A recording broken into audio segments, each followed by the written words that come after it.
The views and opinions expressed by tonight's guest and topic of discussion do not necessarily represent the official policy or position of Spaced Out Radio, Spaced Out Saturdays or Sundays, SOR Media, its hosts, syndicated carriers, or anyone associated with this broadcast. Any rebroadcast, reproduction, or other use of this broadcast or podcast without the express written consent of SOR Media is strictly prohibited.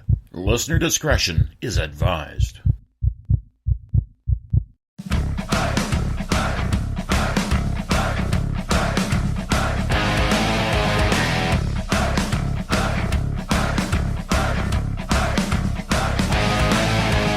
Are you experienced? Then come own the night with us.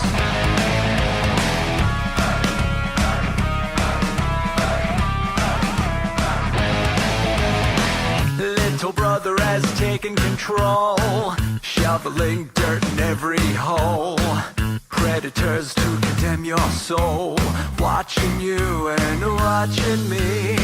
We're all stationed atop the mountains of British Columbia, live from SOR headquarters.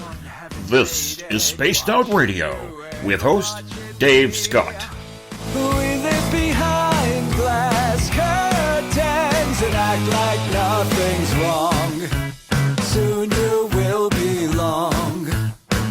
You can follow us on our website, spacedoutradio.com, and on Spaced Out Radio on iTunes. You can follow Dave on Twitter at Spaced Out Radio, and on Instagram at Dave Scott SOR, on Facebook at Spaced Out Radio Show, and on our YouTube channel, Spaced Out Radio. Brother wants to make headlines, be immortalized. Everyone's got an electric eye with the digital spies. They've watched you for so long.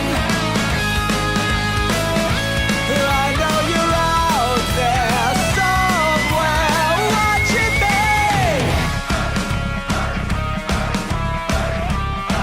me. Buckle up, space travelers. It's time to go for a ride on Spaced Out Radio with host Dave Scott. I know you're out there somewhere. We've watched you for so long. Wait for you to fall. We'll expose you all. I know you're out there somewhere watching me. Little brother wants to make headlines, be immortalized. It's Tuesday, May 15th, Wednesday, May 16th, if you're on the East Coast or across the pond. And this, my friends, is Spaced Out Radio. I hope you had a great day and night. I am your host, Dave Scott, live in the Great White North in the Caribou region, on top of the mountains of central British Columbia, right here at SOR headquarters. We are 150,000 strong nightly on the SOR radio network, including the Fringe.fm. You can also check us out on Periscope.tv every Monday through Friday night. Our YouTube channel, youtube.com/Spaced Out Radio. That's where we store our archives. You can listen to them all for free. Head to our website, spacedoutradio.com. We are doing a little bit of shuffling around there right now, but usually you can shop at our Spaced Out Radio store, read The Encounter online, dealing with everything paranormal, strange, and odd. Check out my latest blog as well, and watch great videos from UFO seekers, Contact TV, and so much more. It's Tuesday night. It's warm. The mosquitoes are massive around here. I got attacked big time today. But nonetheless, for as much blood as I donated to the little heathens, I'm here to do a show, and I'm glad you're with me, so thank you so much. You know, over 30 years ago, Joanne Richards met a man named Mark. Mark was in prison for a murder that he says he didn't commit. It's a fight on the outside that his now wife Joanne takes on. With Mark being in prison for more than 3 decades, Joanne has heard it all, and the rhetoric just is eye-rolling, that all prisoners say they're innocent. And what are you wasting your time for? He's never coming home to you. As painful as it is, she loves her husband. but the story behind it is what keeps her going. You see, Captain Mark Richards was a super soldier who Joanne believes was framed for murder by the CIA. Mark claims, and Joanne trumpets, that his story goes back to his childhood and 1961, where he and his father attended an intergalactic conference about the future of Earth. This story seems bizarre, but listen to the information and decide for yourself what the truth really is. Joanne, thank you so much for being on Spaced Out Radio. How are you? I'm okay, but you have me crying now. Oh, I apologize. That wasn't the reason. It's a good cry. It's all right. Good. You're very kind. Well, yeah. It's all good. You know, I want to let our listeners know that I had an opportunity to meet you back in March at the UFO con that Lori and Fenton put on. And, you know, I don't know how many hugs we actually shared, but you give a good hug. You give good hugs. Oh, thank you. That's what my husband said when we first met. Yes, I can totally see that, but you are a good fan of this show. I know we have talked about this show numerous times, and, you know, one of the first comments you made when we first met was, you know, how's the show going? Like, you were very concerned, and I wanted to say publicly thank you for that and showing that concern and your real friendship for this show. Well, you do a good job, and I applaud you for hanging in there and putting on a show for this long. Well, we do our best. Now, a lot of people don't know your story, and to me, it's one of the most complex and interesting stories that I've ever come across, because you didn't plan your life this way. You had a nice career. You had no intention of getting involved in all of this really weird and strange government conspiracy. Yet here you are. I know. And it's except for my husband and my grandkids, it's the favorite part of my life. So. Well, let's go back a couple of decades. How did you end up getting involved with all of this? Sure. And just a minor correction. He's been in prison for over 30 years. I've known him for just a little over 20. Okay. So I didn't start out his prison career with him, but okay. You know, but that's a minor thing. Let's see. Like you said, I was going along with my career. I've been in the accounting industry for over 35 years, so I was just doing my bookkeeping jobs, and you know, life was pretty mundane. And I didn't have any grandkids yet, but I did. You know, I have a grown daughter, and that's all good. And I have family that lives within a few hours from me. And my roommate at the time came home. Her husband was in prison, and I'd already been with her to meet him and, you know, visited several times, and I'd visited other guys in prison. And, you know, sometimes it's just nice to offer some companionship, whether, you know, anything happens, and that's fine. So prison didn't scare me. She came home one day and said, oh, I met this friend of her husband's, and he's a really smart guy, and his mom was visiting. And just the phrase, you know, he's a really smart guy, just perked me up, because I can't say that my past husbands or boyfriends have been that intellectual. And meeting a really smart guy, that would be cool. And so we started writing, and a couple months later I was approved to visit, and we started visiting. And so basically we visited and courted for 5 years, and then got married at the prison that he was at the time. And we've been married for almost 16 years. So it's a romance made through prison walls. Have you ever had, like, do you get visitation where there is no plastic or protective glass in between you guys? Oh, yeah. On the normal visits, we're sitting in a big room with everybody else, and we can sit right next to each other and hold hands and hug and briefly kiss at the beginning and the end of each visit. So I do that almost every weekend unless I'm traveling. How hard is that? How far? How hard is that? It's difficult, but we also now have the opportunity. The governor, bless his heart, gave family visits back to lifers. last year. So we now have every 3 months, like a couple days alone with each other in an apartment at the prison. So, and you get to, play married couple living at home for a couple of days, and it's really nice and relaxing. So that makes the, everything else a little bit more doable. So. I don't know how you do it, to be honest with you, because I don't know if I would be able to accomplish what you were accomplishing, but you're a very, very strong woman. Why have you chosen to stick by your man? Because, this was a war that he was fighting all alone before you came along, and now we look at it that, Captain Mark Richards is someone who has you fighting on the outside. So many people, Joanne, would have said, enough is enough, I just cannot do this anymore. Yet you don't. Right. No, I'll tell you, before we actually met in person, and I don't say this to everybody, but now it's going out for the whole world to hear, but before we actually met in person, I intuitively got the message that I was supposed to be with him. I know that sounds bizarre to a lot of people, but, trust me, it's not. But, and then we just became really good friends, and it just seemed natural. And he's this charming, really smart, funny guy that's had a ton of life experiences, and he's a military hero, and again, he's smart, and he's a really good writer, and we just have a lot of fun sitting there talking, even though there's a million, well, not a million, but, there's lots of inmates and guards walking around, and it's very noisy, and, he's not home to fix the roof and that kind of stuff. It is hard, and when I met him, he thought he had a lawyer working on his case at that time, and he said, I should be out in 2 years. 2 years? Well, that's no big deal. Like, I could do 2 years. Well, 2 years for me has gone close to 21, and I wouldn't think of leaving him, even though there are days when it's a lot harder than other days.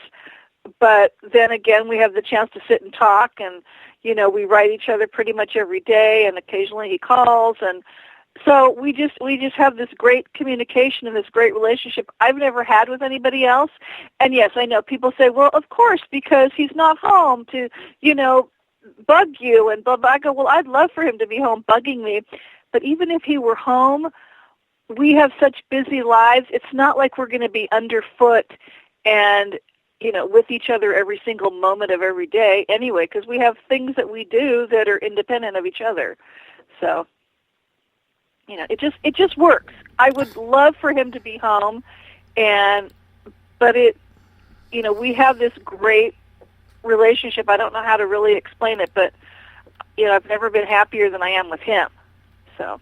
Right. And I can understand that because, you always want to be with the ones who you love. You always want to be surrounded by the people who are going to be your biggest cheerleaders, your biggest supporters. I'm thankful that I have that, and a lot of people, unfortunately do not have that and aren't as lucky in being in a relationship where, you get through the little daytime petty arguments or anything along those lines and you just, live life. Unfortunately, you have to do it separate. Where is he located? Is he at San Quentin or is he at Corcoran? No, he's never been at San Quentin, and that's only 15 minutes from our house, so that would be too easy. He's been at Corcoran, but that was years ago before I met him. He's at California State Prison Solano, which is in Vacaville, California, and it's about an hour from where I live in Marin County. So it's a very doable drive. He's been much farther away. He's been since I've been with him, he's been in Southern California. So, like an 8-hour drive before, and then he's been other places where he's been 3 hours and 5 hours and, 2 hours. But this is only an hour, so it's okay. it's a lot better than 5 or 6. How has prison life been for him? Well, a lot better than it is now. When he started, you would think this is the opposite of what it is, but he started out at maximum security. He's now at what's probably called, he's level 2, or almost, not minimum security, but medium security, where generally most guys at that level have a date to go home. But they keep bumping the lifers down different security levels, and I'm not really sure why, because the state just does not make sense. But at the maximum security, and also in the old days, when he first started, like the guards, the staff people used to be more respectful of the inmates. And, you treat a dog with respect, and the dog is not going to attack you. Well, it's kind of that way with inmates. If you treat them with, halfway decent respect, then they're not going to feel like attacking you all the time. And the food was decent. The medical care was decent. You had huge hobby programs. You had good education programs. You had lots of things going for you.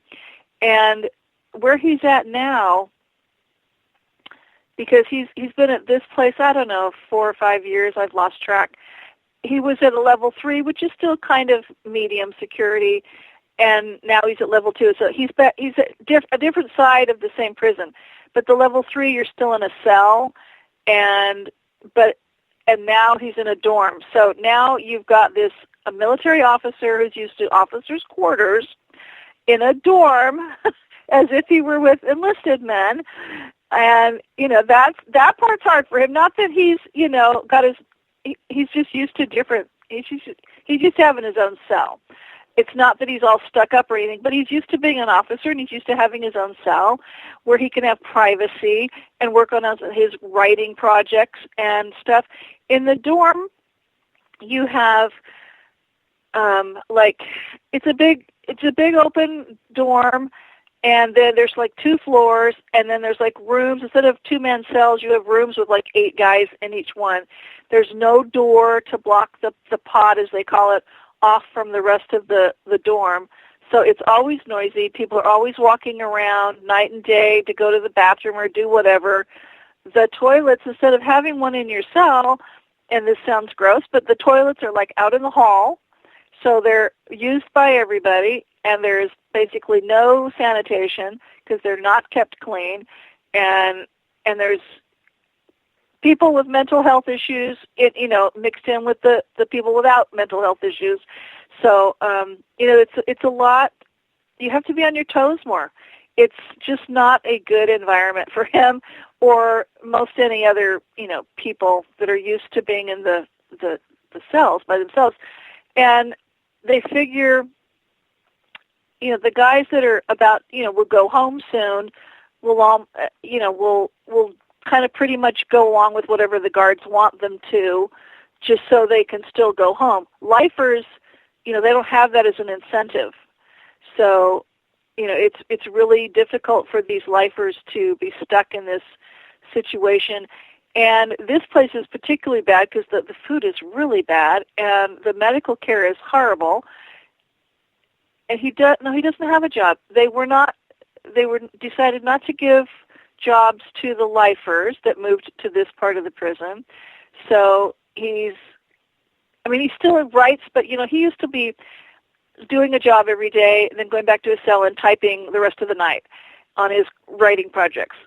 He is getting some writing done, but I don't know if he's able to type because he doesn't want to disturb the people around him. So, that's difficult. And when you're with 8 guys, it's hard to, do your own creative thing, and, it's just very distracting. So he's not happy there, but he is teaching a creative writing class, and I don't know if they'll let him start teaching his debate class again. He runs the veterans program pretty much for the whole prison, and he kind of co-runs a group for people with life without parole sentences. So he stays busy, and he walks and exercises, but he hates it.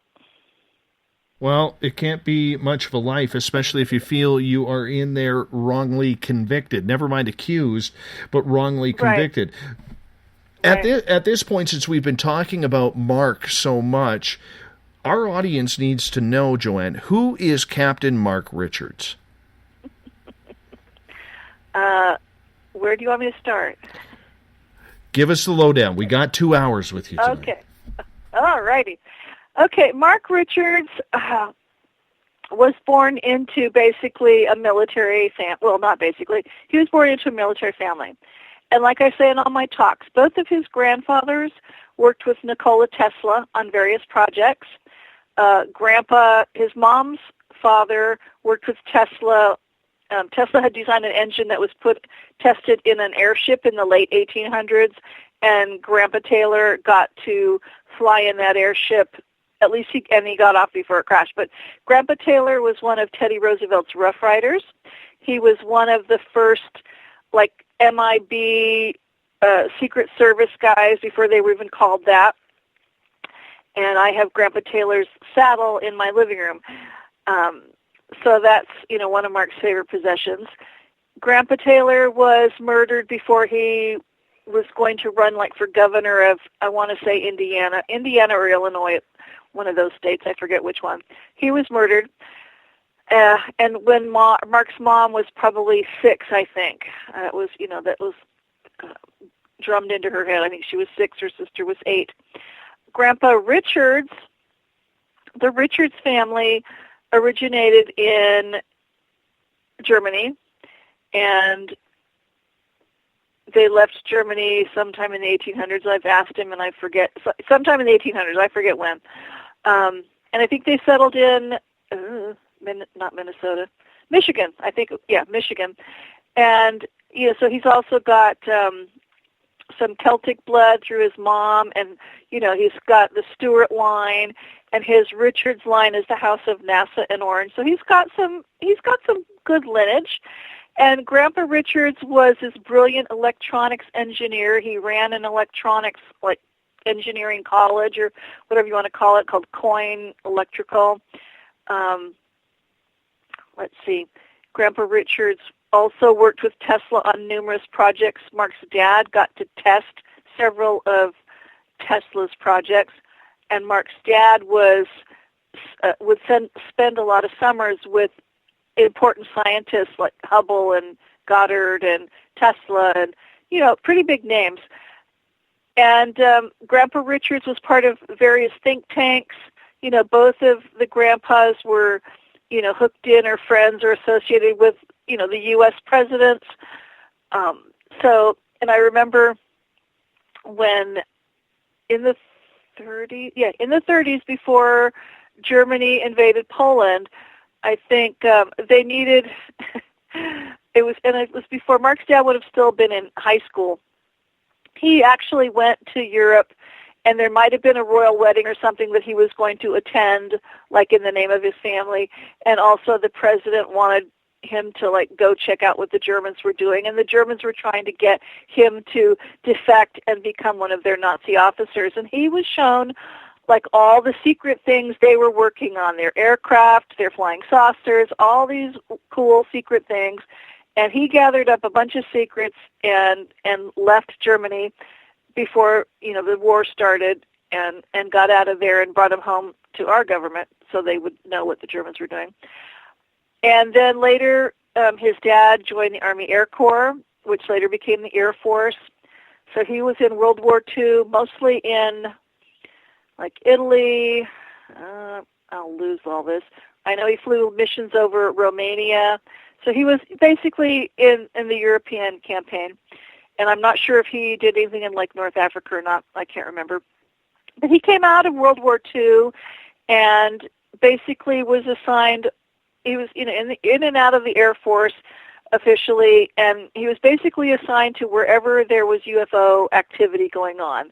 And all of his orders say, top secret or classified or whatever. And even before, kind of like he and Mark have a lot of the same experiences, because even before he was out of high school, or at least before he went into the war and stuff, as a teenager, there was something going on in the American Southwest with aliens, probably some kind of reptilian, probably I don't know which one, but probably reptoids. Anyway, his dad couldn't go, and so here's Mark's dad. Mark's dad's dad can't go, and here's Mark's dad as a teenager going to help deal with an alien problem.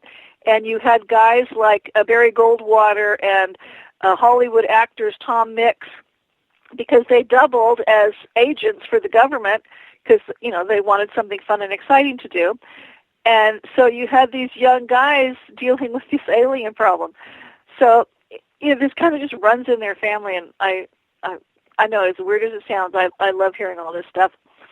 Anyway, again, after World War II, Mark's dad was stationed all over the world based on where a lot of UFO activity was happening. And it's interesting, if you look at his orders, you can kind of see patterns. And I know he was stationed a lot here. The family house that I live in is in Marin County, and there was an Air Force base, Hamilton Air Force Base in Novato, that closed in the 70s, and his dad was stationed there a lot. But the squads that his dad belonged to, especially the one here at Hamilton, was always sent off to investigate UFO-related incidents. I know they were sent to Roswell, even though Mark can't talk about it, or he doesn't have, I don't know what information he has, because his dad didn't tell him much about what the dad was doing. I know he had to investigate Roswell.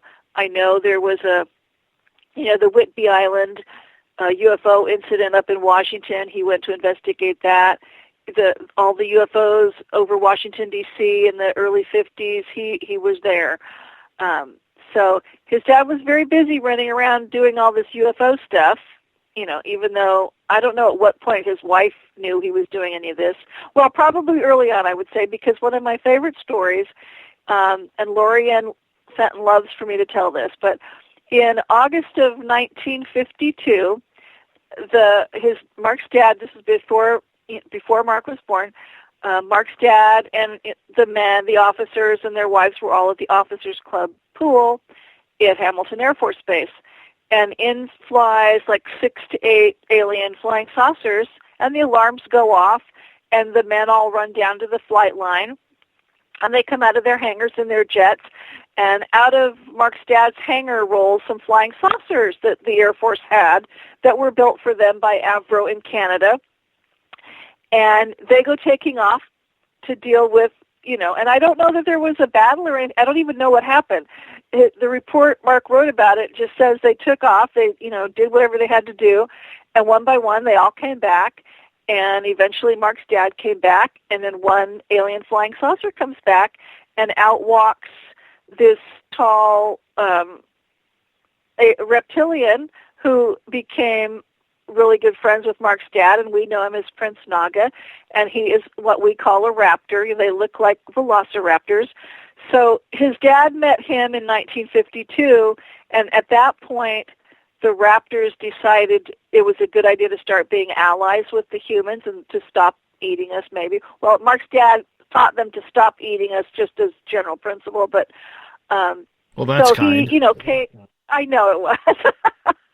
And they still really try hard not to just eat us just for a snack, but they have been our allies since the early 50s, and they work with our military. They work to help defend the planet, and he stuck around Hamilton to teach the military and the government leaders that were there, okay, here's what the Greys are not telling you, and here's some stuff about space and, the nature of space and the politics of space. So that really got the ball rolling, and with a good relationship, and we still have a good relationship with them. And then a year, Mark was born the following June, and 2 months to the date that Mark was born, a huge contingency of UFOs, and this is cited in one of Richard Dolan's books, a huge contingency of flying saucers comes into Marin, and we have a series of water reservoirs, we call it the Lake District, and they came to do the naming ceremony like they have in The Lion King, where they hold up the baby and, give him his name and all that. And Mark's got a little scar on his wrist where they did a little blood brother thing between him and Prince Naga. So the Raptors have known about Mark since he was born, and, Mark met them a few years later when he was 7 at the conference you mentioned in 1961.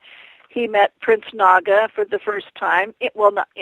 That he remembers, and he met a couple of Prince Naga's children and became best friends with the boy child, and the girl child is now their empress. So Mark has a long-standing relationship with raptors, and he considers them his best friends.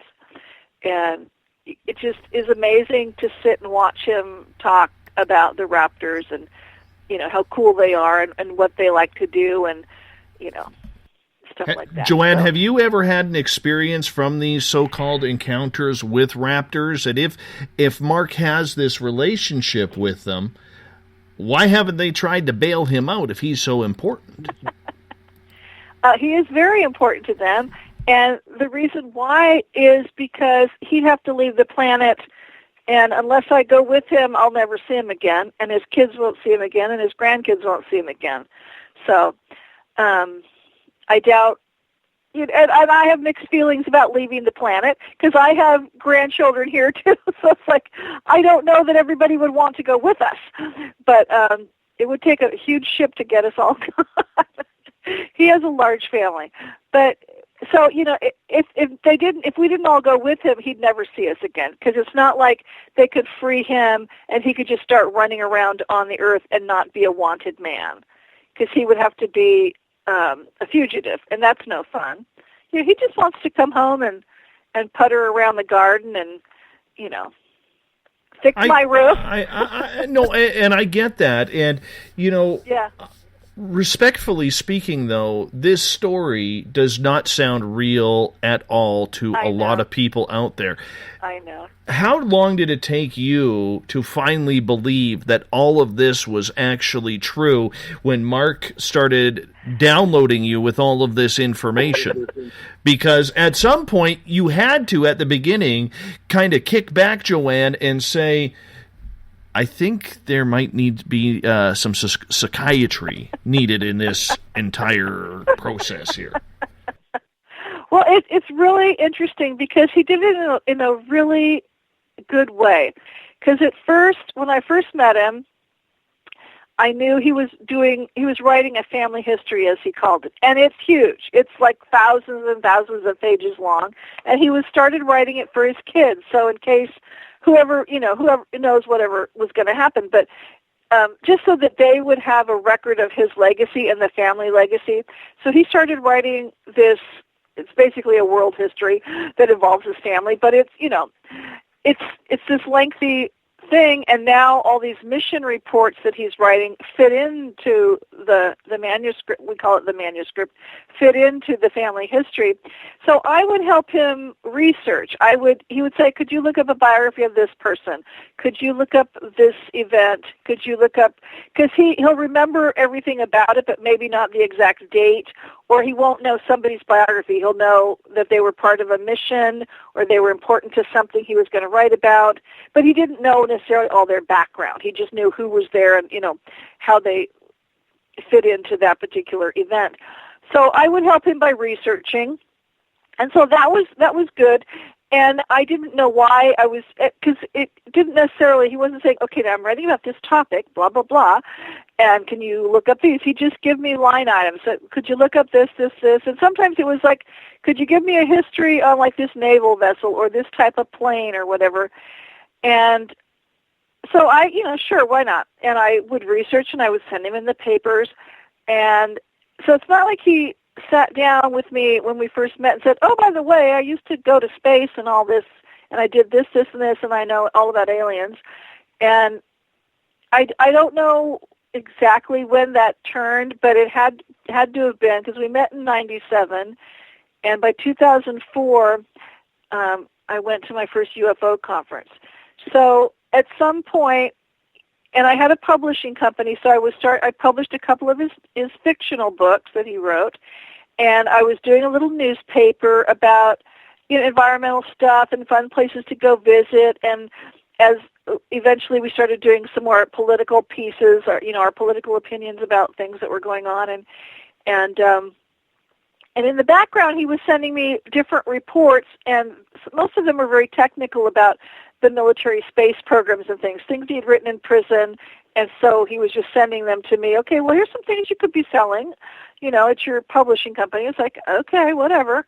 And I didn't pay much attention to him because, again, he wasn't saying, oh, by the way, this is what I did, blah, blah, blah. And at some point, he did send me a report that I had to type, and it was all about a mission that he did in space. So, and I can't really remember if he said, oh, this is a mission I did in space, can you type it up? I don't even remember how it came about, but a lot of times he'll reveal stuff to me by handing me something new to type or prepare. It's like, oh, look, look what you did. And so I know I had that report, and I had a report about the Dulce base in New Mexico, and there's a aircraft carrier that's stationed. It's now docked in Alameda. It's called the Hornet, and it's a very famous naval aircraft carrier in its own right, just from World War II and all that. But it's also now famous for a lot of ghosts that are still hanging about. And it also had alien activity on it, which they don't tell you when you go around on a tour. But I remember, when I had my newspaper, he said, why don't you go there and go find out about the history? It's really cool. It's like, okay. So I did that. And then, at some point later, he's going, oh, I hear there's going to be a psychic talking about ghosts on that aircraft carrier. Why don't you go hear her speak? It's like, okay, that sounds fun. Then she and I became really good friends, and she took me on my own private tour of the Hornet, and I met ghosts, and I saw ghosts, and, it's like, oh, this is really cool. And then, and he's going, and oh, by the way, let me know, don't go down into the medical bay, but let me know what you feel, if you feel anything when you're, touch the door to the hallway, because it wasn't open to the public at that point. It's like, yeah, that feels really nasty, but he couldn't tell me why. And we just knew it felt really evil down that hallway. And then after they cleaned it out and restored it and cleared out the energy, later I found out there was some bad alien stuff that had gone on there. And so by 2004, I had an inkling what he had been doing, even though we hadn't spent a lot of time talking about it. And I know I'm answering your question the long way around, but he said, go to this, there's going to be a UFO conference in the Bay Area. Why don't you go? It's like, okay. And see if anybody's talking about reptilians. It's like, okay. Well, anyway, I was hooked. I was just going to go for one day, and I was hooked. It's like, I have to go back. I have to go back and hear the rest of the speakers and go see what's blah, blah, blah. So, and then by the following year, I had my own booth. Now, I just knew because we had spent several years just talking and really getting to know each other, so I had this really strong trust of this man. So when it finally dawned on me, or we finally started talking about space and aliens and he's personally involved, I just didn't blink an eye. I know this sounds crazy. I just had no problem believing what he told me. It just seemed plausible, and I've got And I was I living at the house then? Yes, by the time, I moved here in 2000. So yes. So by then, I'd probably seen some of the military records sitting around here and the evidence that the family's been around the world and, been around important people and have things from important people. And so by then, it's like I knew he wasn't lying to me. And again, what I say to most people is, why would he put me out there in the public if it wasn't true? Because my husband is not a person that likes to be embarrassed. Do not do anything to embarrass him. And so he's not going to put me out there in the public if it's going to come back, come back on us and be embarrassing for him. So, I know that's one little reason why I know he's telling me the truth. Because, he's already got it bad enough being in prison for something he didn't do. He doesn't need anything more to make him look bad. So I just had no problem believing him, and the more stuff he provides, I just know it's true. I have never seen an alien, but I have seen UFO sightings with the goggles, without the goggles. I've been in England where his friends follow me around in drones and things just to keep an eye on me. I have a raptor sorceress who's one of my spirit guides. When I go speak, his dad is dead, and his dad is always with me when I speak in England. So, I have my own confirmations that I'm on the right track, and Mark's telling me the truth, and good for me for doing what I'm doing. How did he end up in prison? Okay. He a lot of things. In 1979, one of his cover businesses, because when you're in the intelligence industry, you always have to have a cover. So he would always, start a business of something that he was good at. He's been a filmmaker. He's had his own film company. He's had his own magazine. He had a company where they would remodel houses and things like that. So one of the jobs that he was doing an addition of some kind onto a friend's house. He did not know at the time that this friend was also a drug dealer and filming child pornography at his house. That turned out to be, my husband was not happy about that when he did find out. But and Mark was at the time, he had started writing like a science fiction series about Marin County in the future. So he probably started writing it in the 60s. He didn't finish it till he I don't know how many volumes he wrote. He wrote several volumes, and he had several done or in progress. I finally published it after I published volume 1 after he was in prison for a while. But so he's writing this science fiction novel. Now, of course, it includes stuff based on what he's learned in the military and what he's grown up with. So even though the book I published doesn't have any drawings, some of his drawings that go with his manuscript look just like some aircraft they're using or they've been developing in the last several years, or that we're now seeing pictures of. It's like, wonder where you got that. So that was funny, but it also includes like a cultish religious zealot who's really evil. And so all these characters are coming out that like, I can see that in this group over here, and I can see that in this group over here. And it's like, very interesting. Some kids that worked for him killed the guy that they were doing the remodel, the child pornography film guy. And they said Mark masterminded the whole thing because the guy owed Mark money. And why he owed him money is because in January of 1982, our town here had a major flood, and it flooded like the back of Mark's, where he lived. The creek was right, along his backyard, so he had a lot of damage to his house.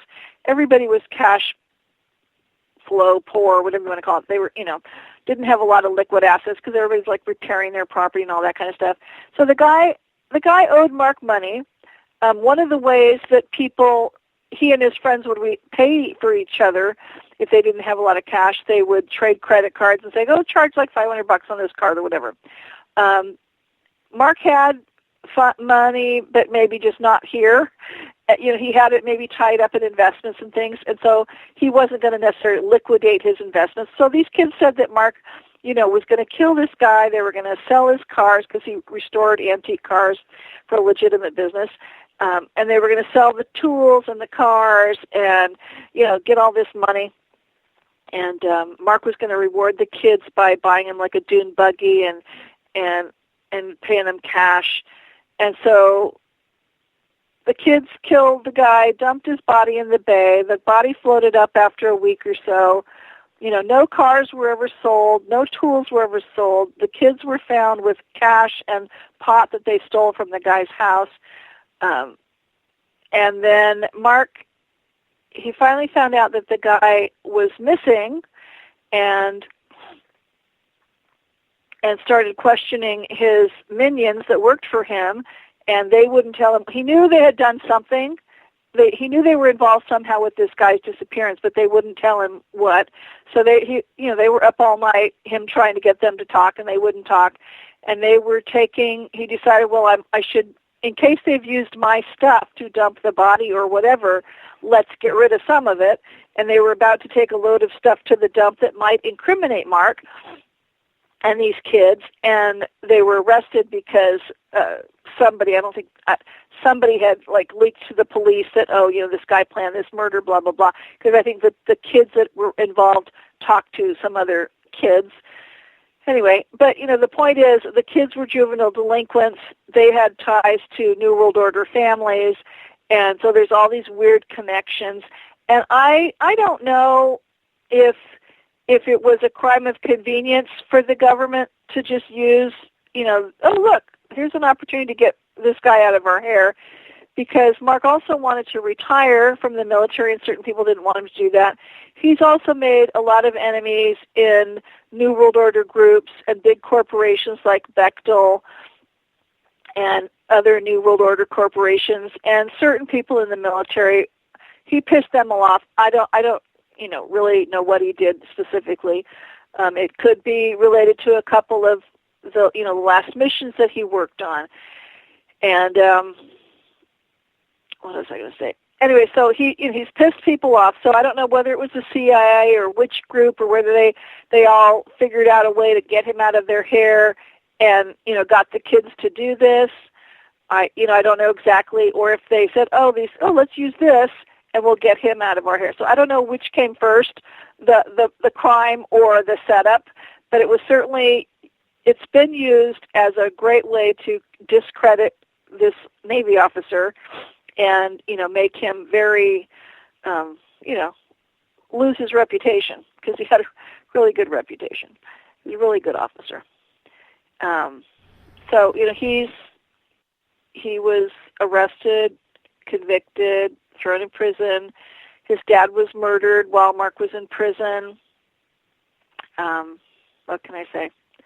They got two of the key men that would be fighting the New World Order and keeping it under control, and they couldn't have that. And I know there's things related to like the Dulce base, for example. Now that I'm talking more about that again, there was the aliens were working on genetic stuff, and there was this whole big genome project and genetic experiments and biowarfare that was being tested and designed, and it couldn't go any farther as long as Mark's dad was around keeping it under wraps. Whatever position he had, he was not going to let that get it more advanced. And amazingly, he died, and that program took off. So that sounds unbelievable. It really does that the CIA would frame him in such working for such a disgusting guy, right. and getting rid of that guy. There must have been a lot of hatred towards Mark, if we take the story verbatim, to have them cause this. What were they, in your opinion, afraid of him leaking out? Well, I don't think that was ever the case, because it's not like he had leaked anything. He is still bound by his U.S. military secrecy oath. So it's not like he started giving up secrets. That's not who he is. Now the only things he talks about are things that don't breach his U.S. military secrecy oaths, because he used to work for an international military intelligence agency that Admiral Nimitz ran, then Mark's dad, and that's all deactivated now that his dad is dead. So he talks about a lot of the stuff that he talks about is maybe stuff he did through that agency, or he can talk around. He can't maybe necessarily talk about his personal involvement with a certain thing, but he can talk about around it. Or he could talk about maybe, stuff he has to report, that he's read reports on.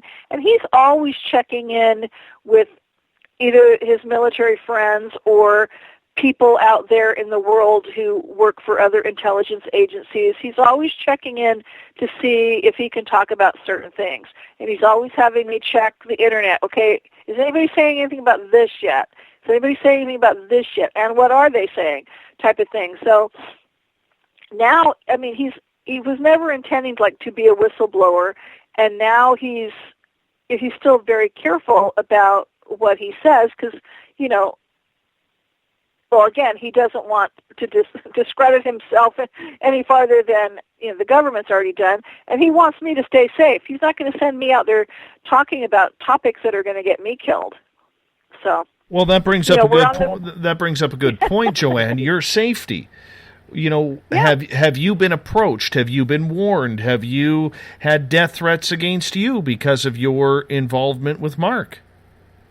No death threats, but what's interesting is the first time I went to speak in England in 2007, somebody told him, okay, it's fine, but tell her she can't, like, give out the names in public of the people in the British government who are active in the space program. So it's like, fine. In small groups over there, I can say, okay, Prince Philip was in charge of your space program, or, you know, this person or this person did this and this. But I couldn't say that from the podium. I can say it from here on the radio. I can say it in the United States wherever I want. I said it on my TV show when I had it. And I will say it in small groups when I'm over there. But every time I go there to speak at a conference, there's always some kind of government person, either from Interpol or a British government, or there's always somebody, you know, and that's the joke even here in the United States. There's always somebody, you know, who's the MIB today, you know? It's like, who's the guy in the dark glasses this time? But there's always somebody checking on all the speakers and whatever, and there's always definitely somebody when I go speak. Somebody's always there to see what I do. So I'm very careful about what I say when I'm in England. The only time I've ever felt, well, I wouldn't say there's a couple of times, but the only time I've actually felt attacked is one time in 2010, a dear friend organized a whole one-day workshop for me to come and give as many talks as possible. So I was in Philadelphia. We had a lovely, large group. I gave like 7 or 8 talks in a one-day period. It was exhausting, but it was fun at the same time. And like towards the end of the night, when I was about probably to give my talk about the Dulce base, all of a sudden I felt sick. And my back hurt. And yes, I'd been standing all day with breaks, but I had been eating and resting and stuff. But, you know, my head hurt, my stomach hurt, I just ached and hurt all over. Oh, I can't do this. I go, no, but I have to. And so like something energetically basically attacked me. And that was the only time where Mark has asked an event organizer to have bodyguards for me. And I had 4. And it's like that still happened. And during one of the breaks, there was a UFO sighting that people saw in broad daylight, you know, right outside like the big windows. I didn't see it because I was talking to somebody, but that was the only time I have felt threatened. Now, I have been other places here in the United States, like I've been to an air museum, and somebody just happens to be there and engages me in conversation. And I have a little spidey sense that, you know, my little radar goes off when I know that, you know, something's not right or this person is there just to check on me. So, you know, that little spidey sense went off there. And one of the times I was in England, a couple of times in England, I was, where was I? I was at Upper Hayford Airfield, and it used to be, you know, an Air Force base that Mark used to fly in and out of. And they were developing a museum. But you had to get written permission from the curator of the museum, and so I wrote ahead, like it was my very first time going to England, but I contacted them and said, hey, can I come and, you know, see your museum? And my husband used to fly in and out there, blah, blah, blah, blah, blah. And you go through the gates, so they have to know you're coming, and you have to make arrangements. And I'm checking out the museum, and all of a sudden I come back into one of the rooms, and there's this guy there, and, you know, he didn't have an appointment. And he just said, oh, you know, I was stationed here like in the early 80s, and I'm here on vacation with my wife, and I just thought I'd come back and go. And again, my spidey sense went off, and I'm going, yeah, I don't think so. And luckily, the museum guy, you know, he wanted to drive me out on the flight lines to where, you know, I could see where my husband would have been flying in and out of, and the hangars he would have been using. So it's like that was really good timing. Another time I was in England in a different part. Have you ever heard of the Glastonbury tour? Yes. Okay. Very wonderful, magical. Oh, I love that place. And it was on like my bucket list to go check it out. A lot of times Mark will give me a list of, could you go check this place out and this place out? And I've done a lot of that. But the Glastonbury tour was on my list. And a friend of mine, she had a friend that lived in Glastonbury, so we went and stayed with him one night. And then I said, oh, I'm looking up at this tour, and it's like way up this hill. They go, well, I can't walk up that. You know, I'll never make it. So we just go the back way and just meander up, and before I know it, I'm up at the top. So, and it's really cool. And there's a little tiny ruin of the tour left, and, you know, it's just like, I don't know how, you know, it's not fancy or anything. It's not like a castle ruin. But you're on the top of this hill. There's all these school kids running around, and there is a vortex up there. And so my friend said, stand here. And it's like, whew. It's like, okay, I've had my vortex experience. This is so cool. And thankfully I had that first, and then I'm turning around, and there's this really nice-looking, guy in my age range, and dressed all in black, like black pullover, black slacks, touristy camera hanging from his neck, and the spidey sense started going off. And it's like, got to go. I'm done here. Got to go down the hill now. Told my friends, I got to go. I'll see you down at the bottom. I mean, they were ready to leave, too. It was like, see you down at the bottom of the hill. I couldn't get out of there fast enough. But, again, I've only been attacked that one time, but not like with a gun or, nobody touched me or grabbed me or anything like that. So I'm thankful for that. But I also have a huge body of protection around me, and I have lots of elementals that protect me. And like I said, the raptors are usually flying overhead somewhere, and they will come to my aid if I really needed it. So, Joanne, I'm going to get you to hold on right there because we're going to step out for our first break of the night. Joanne Richards is our guest tonight on Spaced Out Radio. We're talking about her husband, Captain Mark Richards, and the strange case involving him being a super soldier. We got a ton of questions for Joanne coming up in hour number 2. She's only going to be with us for one more hour, so we're going to rapid fire them and hopefully get some great answers as well. You're listening to Spaced Out Radio. I am your host, Dave Scott. We'll be back right after this. Find your escape where time has no limits. It's about living today and cherishing the heritage of yesterday. A spirit of adventure for what is new, with the nostalgia of the past. Your timepiece is a reflection of who you are. Life surrounded by beauty from the world around us to the soul within. EscapeWatches.com. There is no time like the present to enjoy your escape. Use promo code SMF2017 for your 20% discount today. The freedom to post what you want, when you want. That's the social media freedom you need. Social Media Freedom is the free app in your app store. No need to worry about going to jail or being shadow banned any longer. It's the freedom to say what you feel. The freedom to know Big Brother isn't watching. It's the way social media is supposed to be. Social Media Freedom. It's time to set yourself free. Download from your app store today. Coming September 28th to the 30th, it's our first annual Caribou Paracon, put on by Spaced Out Radio and the Canadian Society of Questers. 3 days of paranormal, supernatural, and spiritual knowledge in the beautiful 108 Mile Ranch, British Columbia. Tickets are $150 Canadian for the event, being held at the Spruce Hills Resort and Spa. Come watch our featured speaker, Grant Cameron, along with Lorian Fenton, David Weatherly, Ross Allison, and more. The Caribou Paracon, celebrating everything paranormal. Hey Space Travelers, it's Joe Roop, your host of Spaced Out Saturdays. Come join me as we explore the realms of the paranormal, the esoteric, and everything in between every Saturday night at 9 p.m. Pacific, midnight Eastern. You know the truth is out there. Don't get caught sleepwalking. Come join Spaced Out Saturdays. That's every Saturday night, 9 p.m. Pacific, midnight Eastern, right here on SpacedOutRadio.com.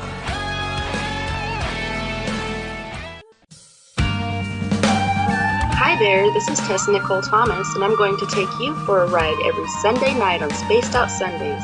I'm going to set up your week with some strange tales from across North America, from psychic readings, Sasquatch, UFOs, to the most haunted locations. Come join me at SpacedOutRadio.com starting at 9 p.m. Pacific, midnight Eastern, and let's get weird together. I'd love for you to join me. Spaced Out Sundays at SpacedOutRadio.com. 365 days a year, we're in the field, investigating UFO sightings, talking to alien abductees, and visiting secret military locations like Area 51. We're UFO Seekers, official partner of Spaced Out Radio. Follow our daily search for the truth at ufoseekers.com or like us on social media. Catch us on Spaced Out Radio every third Monday of the month as we discuss Area 51, UFOs, and more. And also don't forget to subscribe to us on YouTube. It's paranormal news at its finest. Welcome to The Encounter. At spaceoutradio.com, The Encounter online is SOR's trusted news source for everything weird and strange going on around the world. This is news editor Eric Markham. Our team of journalists are scouring the planet for those strange stories that rarely make the mainstream. No fear-mongering or fake news here. Head over to spaceoutradio.com and encounter The Encounter. Heading to Vancouver and looking for some great nightlife? The Moose Vancouver is the place to be. Catch a game on one of the big screens or just come rock out to your favorite 80s and 90s hair bands. Great food starting at $6.95. The Moose Vancouver is open until 2 a.m. nightly. It's easy to find near the corner of Nelson and Granville. The Moose Vancouver is the official rocking bar of Spaced Out Radio. Want to learn more about aliens, cover-ups, conspiracies, cryptids, and the paranormal? All you have to do is tune in S4 as we take over Spaced Out Radio Night, starting at midnight Pacific, 3 a.m. Eastern, each and every Saturday night, right after Spaced Out Saturdays. Hi there, this is Eric Cooper from Forest Moon Paranormal. Join me, Corey Ruiz, and friends as we discuss the hot topics of the night. It's fun, entertaining, and as dark as the night. Find us at spacedoutradio.com. Are you interested in advertising on Spaced Out Radio? Head to our website at spacedoutradio.com and click on our advertising tab. There, you will find an assortment of ways you can get your product out there with us, from radio commercials to banners and social media. Have a product you like our hosts to endorse? We can do that too. Visit spacedoutradio.com for more details. Do you want to know what's really going on in your world? Do you have questions about who you can trust in the mainstream media? Then look no further than the Rebel Planet. Come get the straight answers right here at spacedoutradio.com. Join me, Jamie Sexton, creator of Rebel Planet News, as I fill you in on the stories behind the stories. All you truth seekers, be sure to tune in to Rebel Planet on spacedoutradio.com the third Thursday of every month. Visit purpleplates.com today. For over 40 years, the Purple Energy Plates have been delivering amazing results for their many customers. Inspired by the great genius Nikola Tesla, the harmony, healing, and energetic effects of the plates have proven over and over to be beneficial and often miraculous to thousands of customers. Check their site for daily specials and choose from their many energy products. You won't be sorry. Visit them today at purpleplates.com. Hey, this is Canadian Paranormal Investigator Mike Moore. The third Wednesday of every month, I'll be teaming up with Dave Scott to bring you Ghosts of the Great White North. Each month, we will bring on guests from across Canada to discuss their ghostly encounters. Canada is a paranormal hotbed with stories you've never heard, so we're going to bring them to you. So get comfy on your Chesterfield, grab a donut, and join us, eh? The views and opinions expressed by tonight's guest and topic of discussion do not necessarily represent the official policy or position of Spaced Out Radio, Spaced Out Weekend, Spaced Out Radio Limited, its hosts, syndicated carriers, or anyone associated with this broadcast. Would you like to connect with us? Head to spacedoutradio.com for all your latest show info. And hit us up on Twitter using the hashtag SpacedOutRadio. Now, back to Dave Scott and SOR. Welcome back to the second hour of Spaced Out Radio. Tonight, I am your host, Dave Scott. Great to have you with us. Tomorrow night on the program, we got the boys from Ghosts of the Great White North coming back in here to talk all things paranormal up here in Canada. We get going at 9 p.m. Pacific, midnight Eastern Time at spacedoutradio.com. We want to welcome in everyone listening in on the SOR Radio Network, including the Fringe.fm. You can also watch us live on Periscope.tv every Monday through Friday night if you're catching the show. And our YouTube channel is youtube.com/Spaced Out Radio. That's where we store our archives. So make sure you give us a follow and a subscribe on that. Bill Cardwell has set the password for tonight in the SOR Space Travelers Club. Vivi Sepulture Vivisepulture is your password. Make sure you use it wisely, space travelers, as Bill sets the password each and every night right here on the mighty SOR. Now, our website, spacedoutradio.com, has a plethora of features for you. Rock out to some Bumblefoot, shop at the Spaced Out Radio store, read The Encounter online, or watch great videos from UFO Seekers, Contact TV, and so much more. Tonight we are talking super soldiers and the incredible story of Joanne Richards and her husband, Captain Mark Richards, who has been in prison the last 3 decades for a murder he didn't commit. We believe, or she believes, it is tied to his days as a super soldier. Welcome back, Joanne. Thank you. Thank you for having me. Now, we only have you for 1 more hour, and I have a ton of questions to ask you here. Okay. And our audience is starting to pile them up as well, and we like to get the audience involved here. Good. All right. At what point did you start to believe in super soldiers? And that's exactly what Captain Mark Richards was.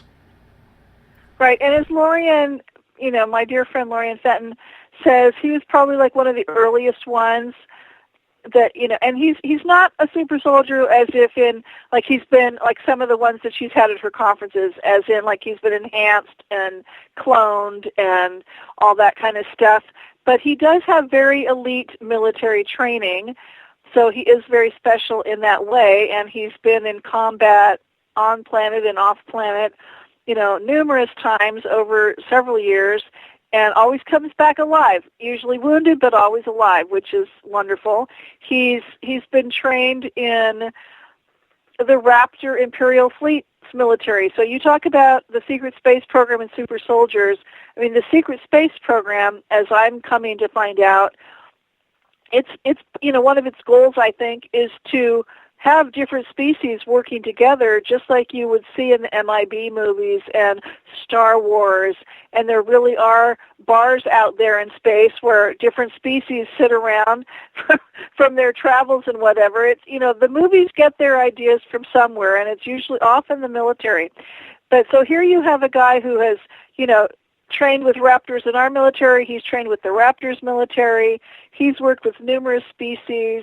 He's been part of a UN security forces and done security work at Interstellar Treaty Conference. So, I mean, he's had amazing experience. I don't know how to explain it. He can pretty much fly almost anything, ours or theirs. He's had his own alien craft at his disposal. He can navigate things under the oceans, and he can drive anything on 2 or 4 wheels.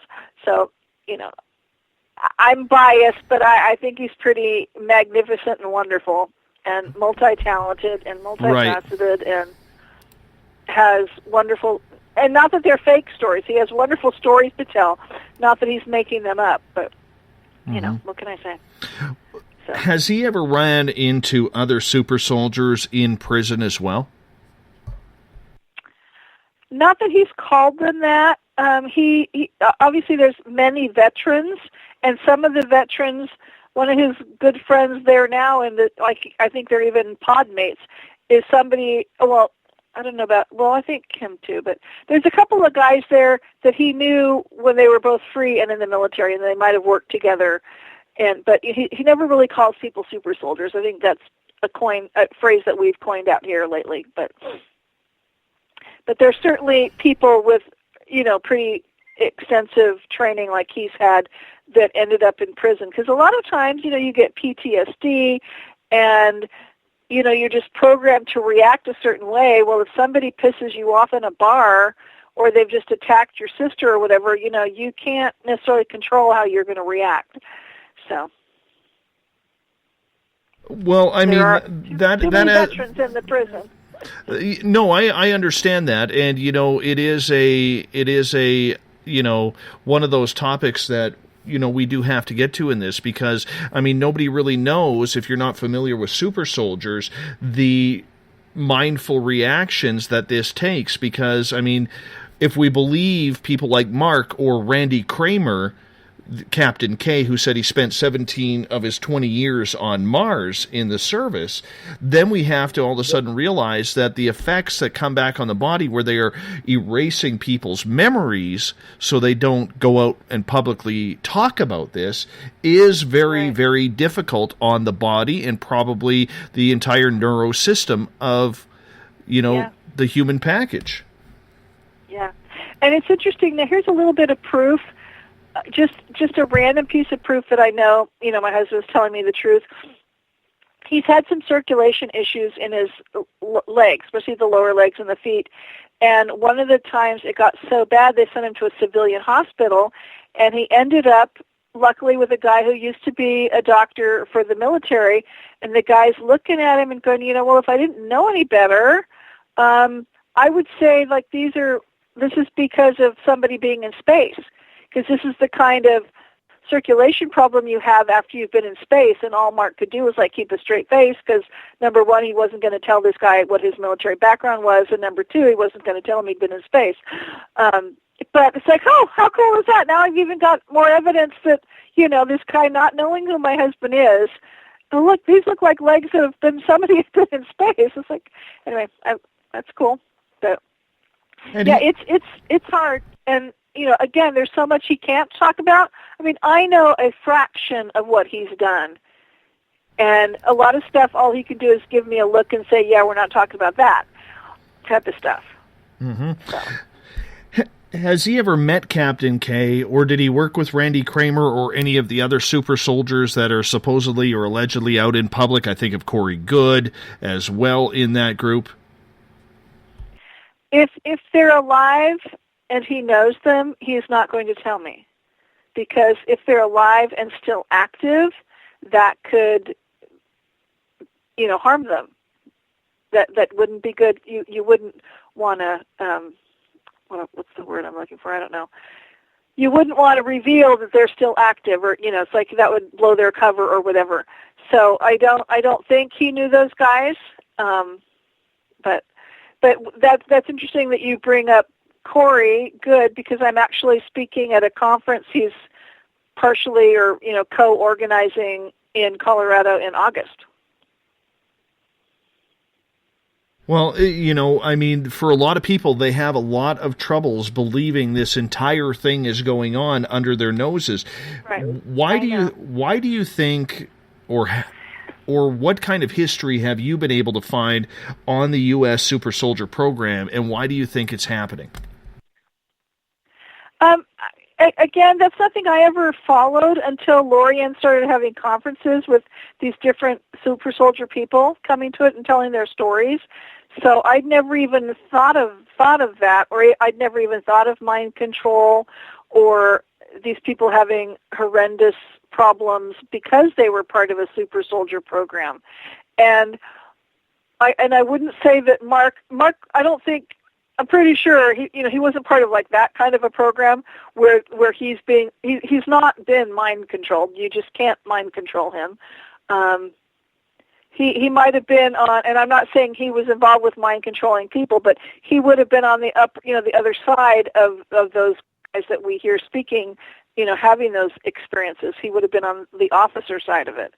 So I don't know, exactly what he was involved with beyond what I know, and that's never really been part of our discussion. So I'm still in the learning curve about that whole program myself.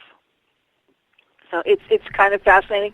And what I do find is fascinating when you talk about super soldiers and secret space program and stuff, when I'm talking, people love hearing what I have to, and it's not like they don't anyway, but they find it very believable, the stuff that I talk about that happens on the planet. And they do believe believe that the UFOs come here and aliens come here. But sometimes, it's like they don't necessarily associate, and I'm not putting anybody down. Sometimes, they think that they know that a craft comes here. They don't necessarily associate that there's something on the craft, I find. And once I start talking about Mark going out in space or having, training with raptors and then going out in space, it's like once I go off planet, sometimes I get, they find that less believable. It's like, well, it's called a secret space program. So, they don't sit on the planet and do their secret space stuff. So, anyway, it's like there is a secret space program. And I get that. What about time travel? Did Mark ever talk to you about time travel?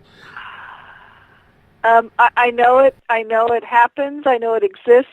I know he knows a lot about it. He doesn't talk to me much about it because that's a sensitive topic, I think. And I think maybe he thinks it's very complicated. So we don't really talk about it a lot, and maybe he's not supposed to talk about it very much yet. So we haven't really gotten into it a lot. He sent me a few things about it. I've got some good quotes that somebody else wrote or said, but he's being very close-mouthed about it at this point. Okay, take Mark aside. Do you believe that the entire time travel process, maybe not the way Andrew Bashago talks about it, but that the U.S. government is hiding an entire time travel process that maybe they did learn from any extraterrestrial contact? Hang on, I'm drinking water. I know that time travel is possible. I don't know how it works or anything like that. I will say this, and I know Mark knows, because when the Philadelphia experiment was happening in the 40s, and one of the two times, like the ship moved or disappeared, or whatever you want to call it, it ended up back in the American Southwest in 1978, and Mark was standing there waiting for it because he was told that it was coming, and then they had to send it back. So if that's not time travel and Tesla, I mean, I know it was Tesla technology, but if that wasn't time travel, I don't know what was. And I don't know how that worked, but that's just another little piece of proof that I know he knows about it, and he's not telling me very much. But I'm sure the military is very aware of a process, or maybe they have one. But again, he's really not telling me any details about it, so I'm sorry. I know it happens, but it's not easy. There's a lot of people who have scrutinized your process and your story and Mark's story out in the realm. How do you deal with the criticism that you are lying, or Mark is lying, and you're just an innocent woman who has been taken advantage of?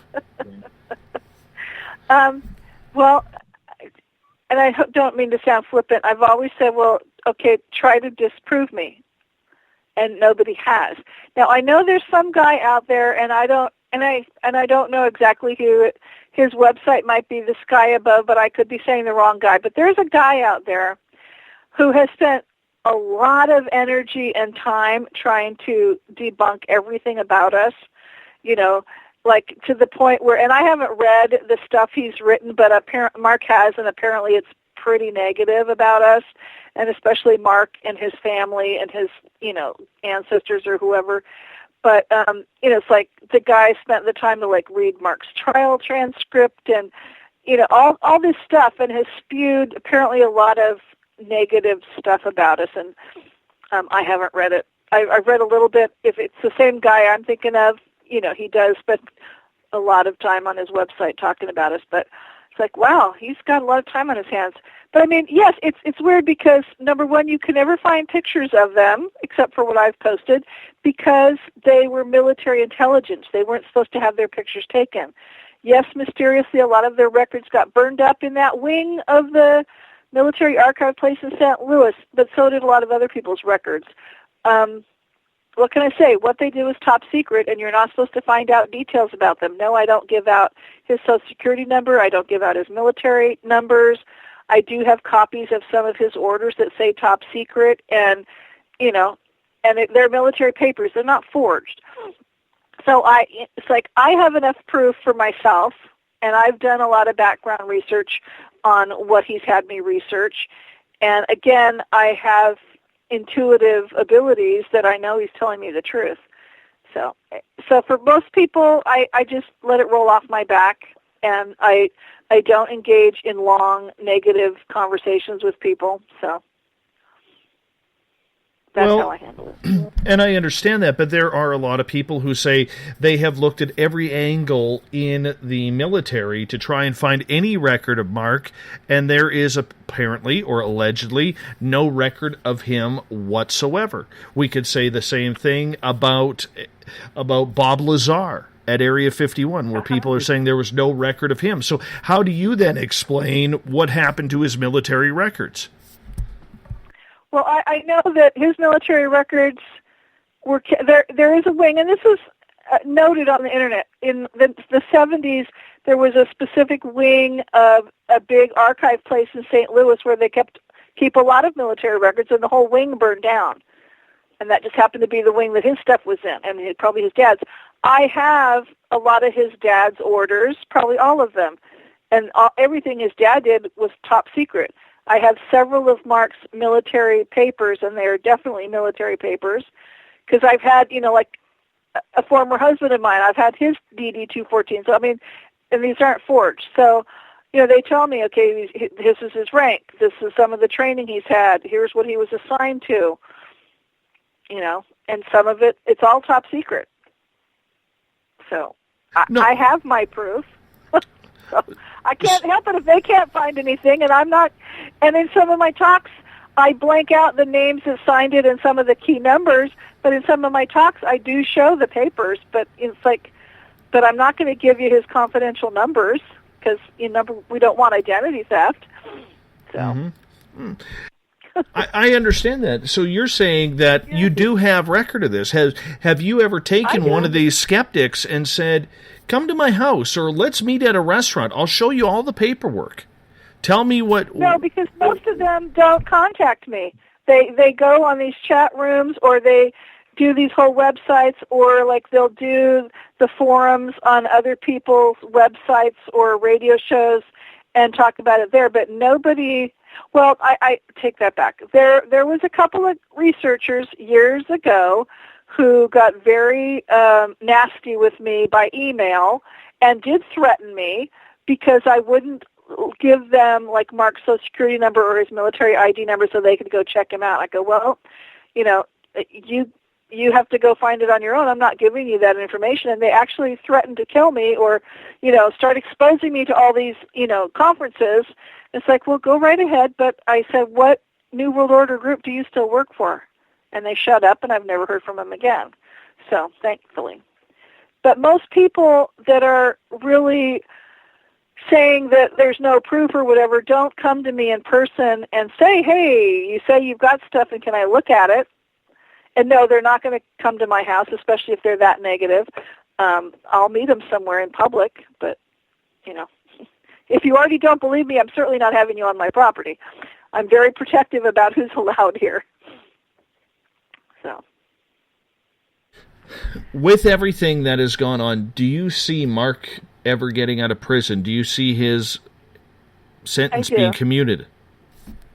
Well, I hope so. And here's the thing, especially because this isn't just a Mark Richards specific thing. Number one, we've got a couple of things going for us. There is legislation that is moving through the California State Legislature. Last year it was passed as a resolution. Now it's passed the Public Safety Committee, so it's probably going to the Senate and then the Assembly or whatever it's called. What's it called? Senate bill. It's either 1537 or something. It's called the aiding and abetting, whatever, the felony murder rule. But there's something about if you might have been involved in the murder or you were convicted of being involved in the murder, but you only really had the role of a secondary thing. Maybe you were just in the car, or you did not do the actual murder. Then you could get your life without lopped off, and you just become commutated down to 25 to life, and then you could start having parole hearings. Now, Mark's not even admitting he aided and abetted, but he would be willing to say, okay, I was going to throw all this garbage away just in case it had anything incriminating in it. Okay, cool. And yes, maybe I said bad things about this guy, and maybe the kids decided, that I wanted them, maybe it would make them look better to him to kill the guy. You know what I'm saying? If you say something about, well, I don't like this guy, or I know he's, I'm angry that he's doing this, this, and this. Maybe they decided that, Mark was, I don't know. He didn't tell them to go murder anybody. He didn't say this, I promise you this and this. But he's just wondering if maybe things he said at a party might have triggered them to think, well, maybe he'll like us better. Maybe we'll look better to him if we kill this guy. Maybe that's, so, who knows? They were drug addicts. What can I say? Where was I going? Oh, so in the state, there is some legislation, so that could possibly help him if that gets passed. So if you're in California, and I'll have to look up the number, but if you're in California, tell your representatives to vote for that. There also might be, if something comes up, if they could if a guy turns 65, and Mark will be 65 next month, if you, just by the fact that you're 65 and older, if you have life without, hopefully maybe they will come up with some legislation that, we're going to put you down to start having parole hearings. That would certainly help him. There's a lot of inmates that have life without that are filling out applications for a commutation of sentence, and then the governor is starting to approve a few of those. But, you're supposed to show major remorse for a crime, and he didn't commit it, so it's really hard to word an application as remorseful if you didn't do the thing. But who knows? He's still going to work on it, and he's still going to try, and so we're trying a few things. But it's really hard and expensive, to just try to have a new trial to prove innocence. And at this point in the game, you basically have to have a lot of new evidence, and that's not easy. Or you have to find, good ways to bring up the loopholes in the trial, because all his post-trial actions were denied and things like that. So he went as far as he could right after the trial, and the first 10 years after the trial. But, good legal actions cost money, and I don't have it. So Mark being 65 and having children of his own, did his children go in the same military route and follow the family footsteps in regards to this program or whatever program he worked with? I know a few of them are in the military in their respective countries. Beyond that, that's all I'm going to say. Very understandable. Now, you said it tied into the secret space program that a lot of people are debating whether or not it actually exists. I'm a firm believer that it is. I don't know why. Maybe it's just a very sexy story that, and I have my I Want to Believe t-shirt on over it. Do you believe that, or let me ask you it this way, what made you convinced that there was a secret space program? Was it something that Mark had told you that he had participated in, or was it just the whole ball rolling and you started gaining evidence? How did it go to there? Well, he never called it that. So that's, again, a phrase that's come out in all these conferences in the last few years and stuff by the other researchers, whatever. He told me early on about the deep space fleet that was developed in the late 50s by one of his great uncles and another famous scientist. So Freeman Dyson and Theodore Taylor designed battleship-size spacecraft, and they were designed to go out in space and never come back. They were to be launched and totally assembled out in space and propelled by atomic bombs. And so I will always say that's why, we've had stockpiles of atomic bombs, because they would use them to propel them out in space until later years when they were upgraded, but that's what they were designed with. And we had 9 of the battleship size, and there were smaller ones as support craft. So the U.S. funded and built 2, and then you had a couple of big corporations that built 2, and then other countries like France and Germany and China, Japan, Russia, all these countries that were supposedly against each other during the Cold War. When there was a threat against humanity, either on the planet or off the planet, oh no, well, I'm getting two things mixed up. We had an international security agency when there was a common threat against humanity. The different countries that were at the Cold War with each other came together and worked with that. Now, part of this was this deep space fleet, because they would use the deep space fleet to defend the planet. So many of the missions that he wrote about were involving the deep space fleet defending the planet Earth against invading forces. So it's just straight out of, 1950s star science fiction. So there have been numerous times where there have been plots to invade the planet, and different military groups have come together, and lots of, forces have come together, alien and human, to work together to defend the planet. And that is essentially the secret space program, because, again, we never heard about it, but it certainly happens. And I'm sure, and there still is one today. And I don't know that it's the same, I don't know if it's the same that Mark was involved with. This international security is deactivated because his dad is gone.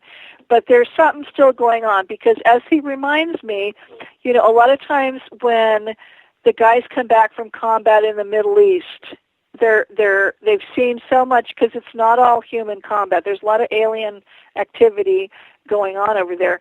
But they'll come back and they will have seen stuff that, nobody should have to see or participate in, and they're given some choices. Well, you can be killed, or we can mind wash you, or you can go join the secret space program. It's like, okay, I think I'd choose door number 3.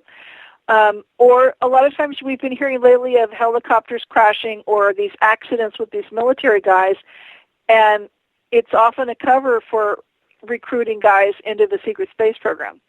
And I have a fairly new report that he's written.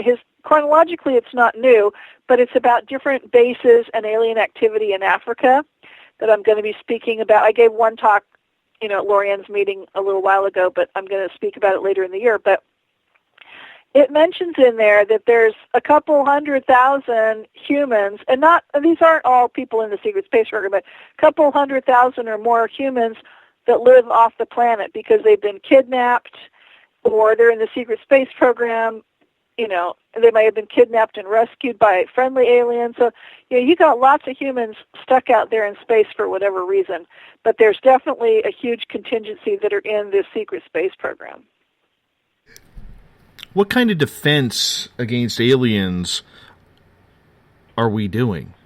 Because so many people, like we had, and Dr. Joseph Burks, he was on last night, and he works statistically with the free experiencers, and we were talking about how people last night, people who are experienced, are having, for the most part, very positive contact. How are we being invaded by these negative entities, and if so, what are they? What kind of aliens are they? Help us out here. Well, there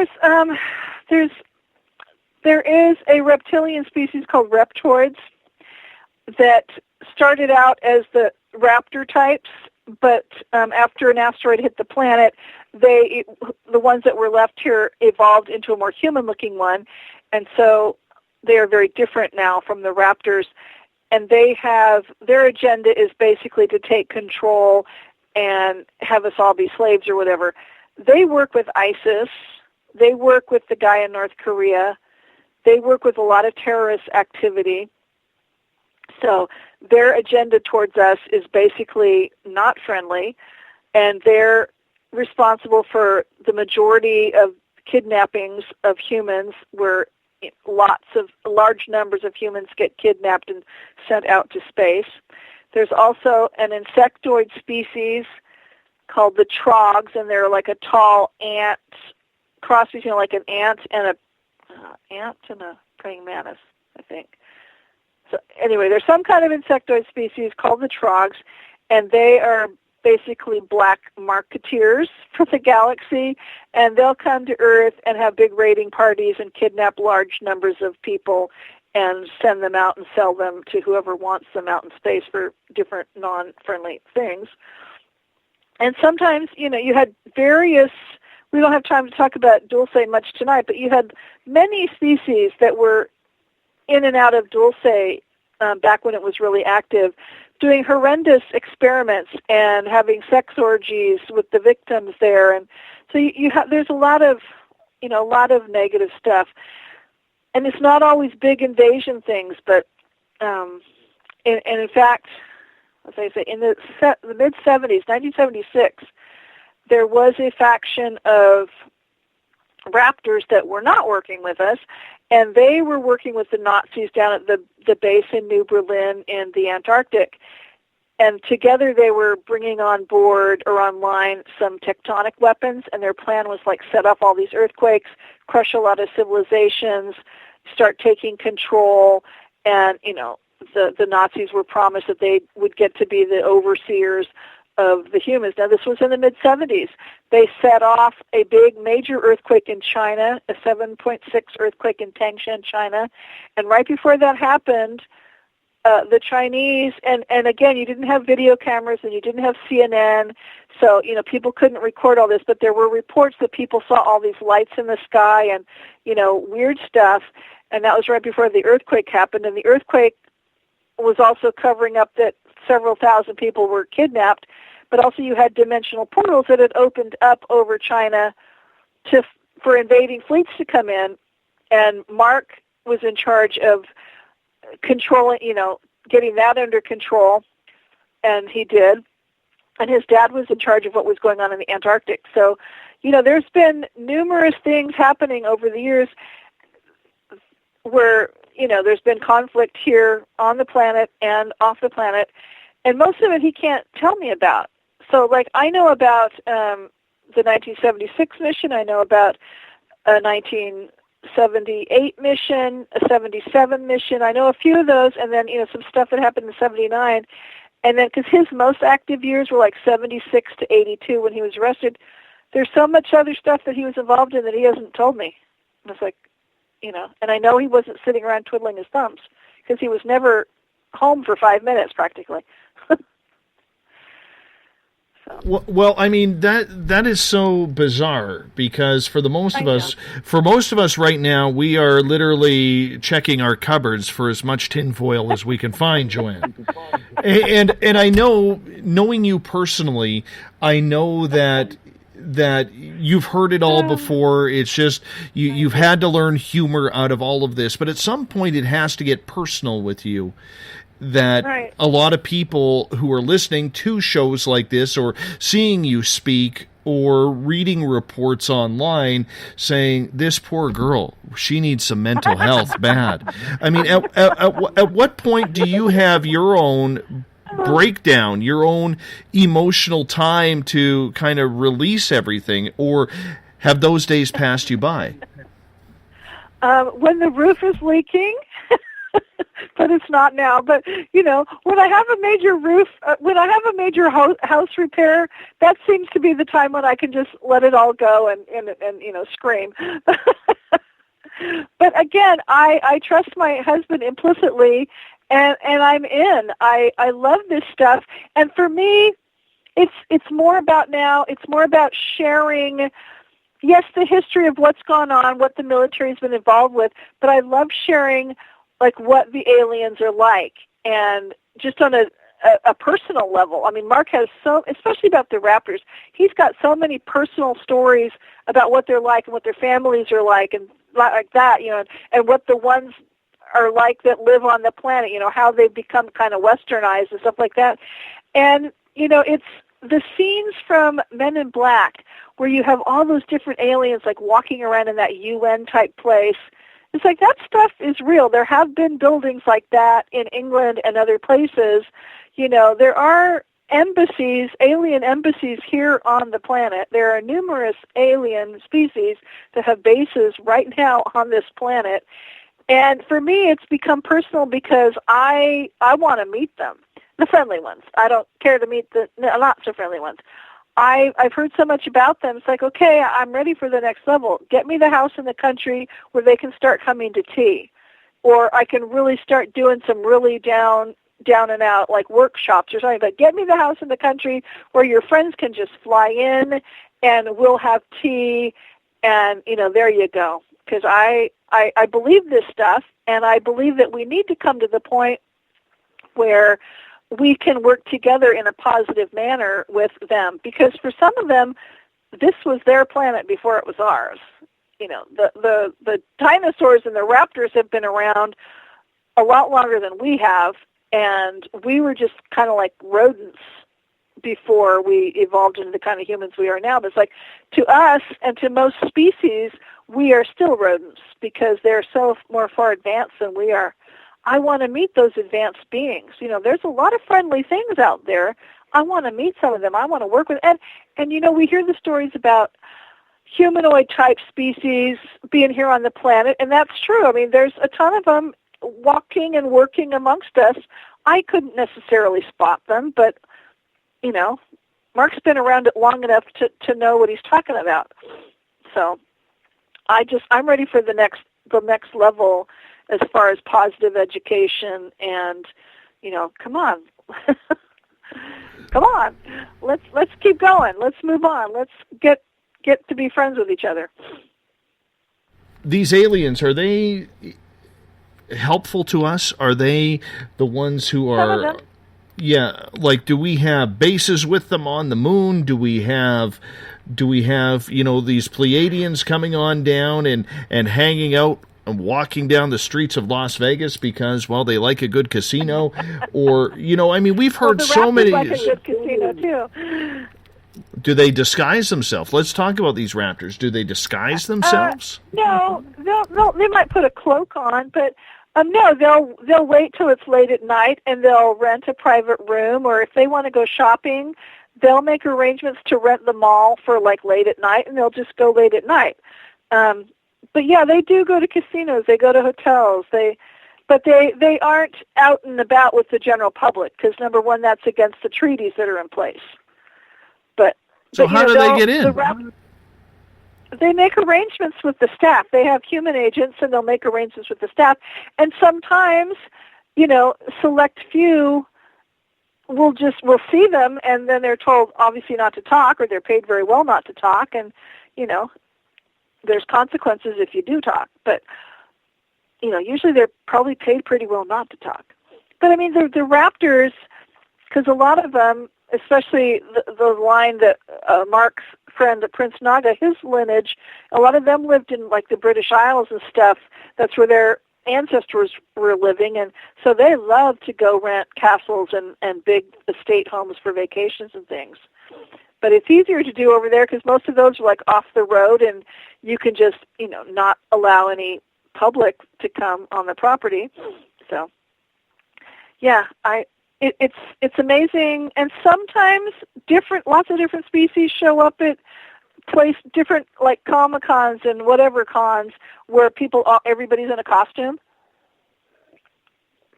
So people think their non-costume is a costume. So they don't do that probably in large numbers, and I've never seen them, but I do know it happens. But even like the reptoids will do that, and a lot of humanoid species will do that. So, and other people have talked about like the tall whites from, the Area 51 area go into Las Vegas to gamble and stuff. But it's probably usually late at night, and probably not in the area where a lot of people. Who knows? I don't know about them so much, but the raptors will usually rent a private room if they're going to go do something like that. You know how oddball that sounds, that we have raptors coming down here, playing high-stakes bingo at the Golden Nugget or something along those lines. Yeah, I don't know which game they prefer. But, it's funny because the humorous side of this, and this is, I know this probably even makes it sound more bizarre, there's a wonderful dog species that is here only as merchants. They're very friendly. They have a base. They were allowed to build a base. They were given permission in 1961 to set up a base in Australia. So somewhere in Australia, they've got a base. And their whole mission is to export products to aliens out in space. So, aliens love chocolate. They love Rolex watches. They love fine silks, all kinds of commodities. And so I'm sure Hershey's and other chocolate companies are being, staying in business because of the export business the different aliens are doing out to space. And lovely, silks and jewelry and things like that the aliens love. So, and like the dogs, they would love to have contact with us because we could be clientele for them. They're just, they're merchants. So they would love to be able to start communicating with us, but it's still against the rules. What about the Greys? I mean, and the humanoids and the mantids. This is what we're used to hearing about. Sort of cat people, dog people, there's cats and there's raptors. dogs. I'm still trying to figure out how a raptor would fly a spaceship. Well, because I'm in like a email conversation with somebody who's not believing most of what I'm saying, but I'm trying. The raptors they're very advanced, and his question basically is, well, with those claws, how can they like run a spaceship? It's like, well, they don't need their claws. I mean, they have opposable thumb type claws, so they can grab with their paws and their claws just like a human. But they don't necessarily use that to navigate their ship. They think, and the ship does what it needs to do. They're very advanced. I mean, they look like dinosaurs, and they're beautiful. They're different colors, and they're just gorgeous. But they're very advanced, and they don't need their claws to run a spaceship or navigate it or whatever. And but somebody had to build that. How do they get their little claws to build this ship? I don't know how they do that because a lot of times they steal technology or they'll steal a spaceship. So I don't know how they do the building part of it. I really don't.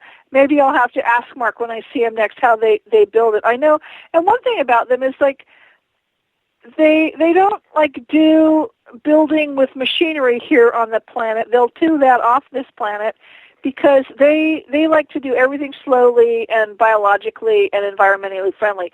So they're not going to have an operation on this planet that might harm the Earth's environment. But that doesn't mean they don't build things. But if they're building a base or whatever, it's all environmentally friendly and like biological and living and, very jungly and things like that. So they don't build like big concrete structures on top of the planet and whatever. A lot of their stuff is underground, the stuff that's here. But as far as I know. But they do have a few bases here now. Do you think, looking into the secret space program and the aliens that are apparently involved, do you think that, when you look at, say, the To the Stars campaign and everything that's supposed to be happening, allegedly, with this new disclosure movement, that really it's just another way to pull the rug over people's eyes? I haven't really followed that To the Stars thing yet, so I don't necessarily even know all the stuff they're saying, so I can't answer to that. And when you were down here in March at the conference and they were giving those great talks about disclosure, I was at my booth, so I missed all that, and I don't know if the DVDs have been released yet. So I'm waiting to hear or read the transcript or watch the video. So I don't know that I can answer that unless you rephrase your question. Well, do you believe then this whole new idea of disclosure, or as Grant Cameron likes to call it, confirmation, is something that could elude more to, these types of programs that we have been working with extraterrestrials for decades? Well, in my mind, disclosure is everything that you and I and all our, friends in this industry are doing. We're all sharing what we know and getting the information out there. Thankfully, we're not waiting for the heads of state to say, yes, this is real, because they're not going to until they're allowed to do so. In one of my talks, I have a timeline that Mark provided about, here's when the interstellar treaty conferences have happened, and right now, the timeline says that in 2031 is when they're going to set this date for disclosure. So forget that. The rest of us aren't going to wait for that. But I mean, if President Trump decided on his own to disclose stuff, he could be killed or something else. People have been killed, like Kennedy, for wanting to disclose something too early. people get kicked out of office like the Shah of Iran because they want to disclose something too early. So bad things happen to heads of state who want to disclose things too early. So I think it has to come from the rest of us who believe in it and know enough and do our homework. So, and who have resources like my husband who has this information. well, let me ask this then, because President Trump has talked about a space force, that maybe we need one. Yeah, I love that. What has Mark said about that? Well, it's funny because, and usually that means that's their precursor, or that's their way of saying, yes, we already have this program, and so now we have to find a way to, like, make it public. So, what was I going to say? Like, the Apollo program was the public cover for the deep space fleet, so they could hide, have a cover for the reason for all the money going into all this kind of program. And then I think I guess it's Trump, maybe it was Obama, they were going to come back and start doing space things, and they were going to call things Apollo and Orion and all that. It's like, do you think we already have some craft out there called that? And then now Trump's saying, we need to develop a space force. Well, it's probably because they need a way to, come up with the fact that we already have a space force. We've had Space Command forever, but they want the public to think that's just to monitor satellites. But we've had a Space Command or a Space Force, however you want to call it. We've already have that going. So maybe things are getting to the point where they can't hide that we need that, and so they have to, make it public as if it's a new thing. But we already have one. So we only got about 6 minutes left with you here tonight, 5.5 minutes with you, and I want to say thank you for coming on and talking about the story. When it comes to the safety of what is happening in the near future, not only with Mark and yourself, but this entire program that you're involved in, do we expect more information to come out? Will Mark ever have that day where he will just say, screw it, I'm releasing everything that I know? If he is killed while he's in prison, yes. That's already in place, and I have nothing to do with it. That was set in place before I probably ever met him. If he were to come out tomorrow, I don't know. I don't know. It's like, I don't think he's going to want to go on the speaking circuit, even though everybody wants him to. I don't know what he'll do. He's not going to break his U.S. military secrecy oaths, regardless, because if he does, they could kill him or throw him in federal prison, and we'll never see him again. So we don't want that. Who knows? I would love to see him come out and live the quiet, secret professorial life. But that's not good. My feeling is if he ever gets out, he'll probably just go back to work. Is there a reason, though, at 65 to go back to work? Because he loves it, and he's a really good commander, so why not? I mean, yes, he would love to putter around in the yard and stuff and go see the grandkids, but I don't think he would be happy doing that all the time. He loves the adrenaline rush of being in combat and being in command and being out in space. So I fully expect him to go back to work. Maybe not full time, but in some command position. Is he still? But it kind of depends on. It kind of depends on who lets him out, because the U.S. government is kind of worried about what he might do if he gets out and they're not happy. They're just afraid of him. Rounding it back to Captain Mark, if he gives his word that he would come back and serve the country once again, why wouldn't he be let out if he is that important to this program? I don't know, because he also, I think their fear is that because he's been in prison so long, he has access to toys that he's never going to let them know where they are. I think they're afraid that he's going to turn against them because they've let him rot in prison for 30-something years. Not that he said that that's what he's going to do, but I think, they just think that he might do that because he's so mad for being in prison so long. So who knows? It just kind of all depends on the circumstances of him getting out. But a lot of people think he will get out, and I've always felt that he will at some point. I just hope it's before we're 80. So. Yeah, that would be nice. That would be really nice. Absolutely nice. So what do you do in the meantime? How do you inject new life into this case in order to try and maybe spring him free, but more importantly for you to keep focused on the task at hand and getting the information out? Well, I have, for example, this year I have 3 speaking gigs coming up between now and the end of the year. So I'll be in Dulce, New Mexico next month. I'll be in Colorado in August. I'll be speaking in Albuquerque in late October. I have a booth at a Southern California conference in early October. So I'm going to stay very busy, and every time I go to all these places, I get to talk about him and our story and the case and the aliens and everything I love to share. And in the meantime, I try to keep abreast on what's happening in the political realm that just might help him, so that we don't have to find a magical way to go back to court, the things that would help lots of guys. So, I'm hoping one of those things will work, and he's doing everything he can to make it look good if he ever gets in front of a parole hearing, taking all the necessary classes, whether he needs them or not.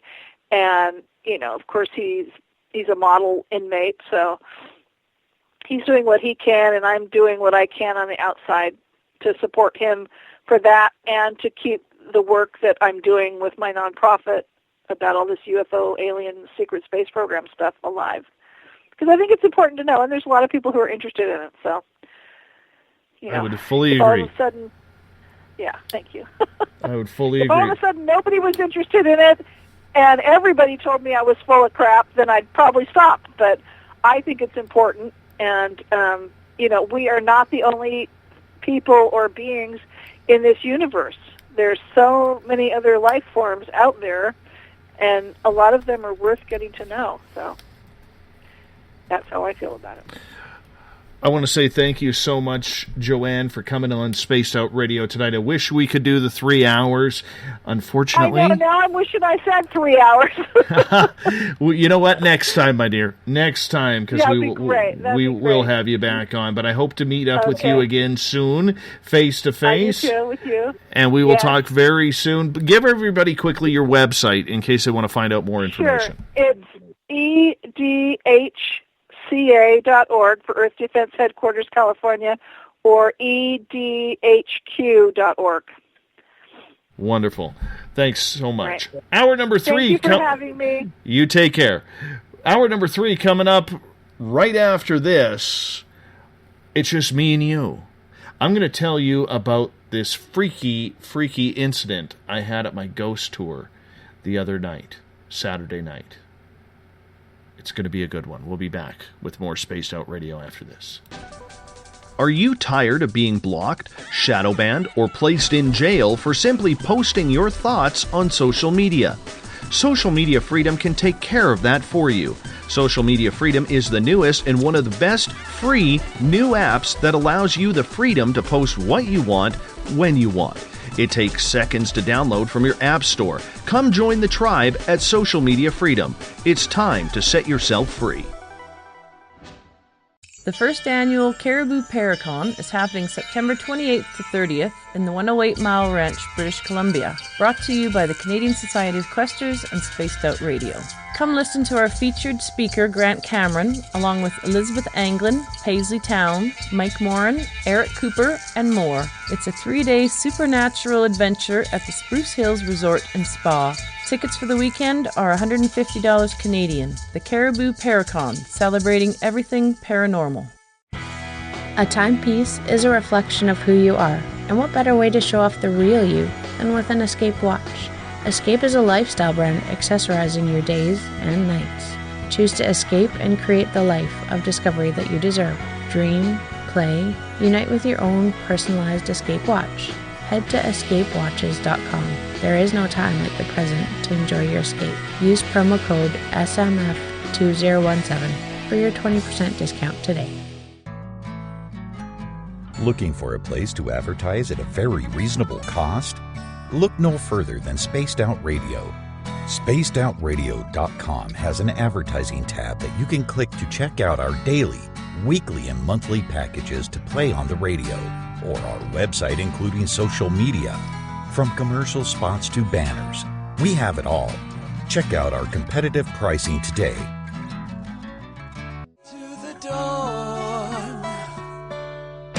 We're lighting the void on Saturday nights on Spaced Out Radio. Hey, this is Joe Roop, and I'm hanging out in SOR headquarters every Saturday night, bringing you the latest news when it comes to the weird and strange. Bigfoot, occult, UFOs, ghosts, and everything in between, I got you covered. You can tune in to SpacedOutRadio.com starting at 9 p.m. Pacific, midnight Eastern Time. Come travel into the void with us on Spaced Out Saturdays. Not ready for bed on Saturday night? Right after Spaced Out Saturdays, hop on over to S4 with Corey Ruiz and me, Eric Cooper from Forest Moon Paranormal. With S4, there are no limits to what we try and uncover. From government conspiracies to helping clean up the paranormal, no topic is safe on S4.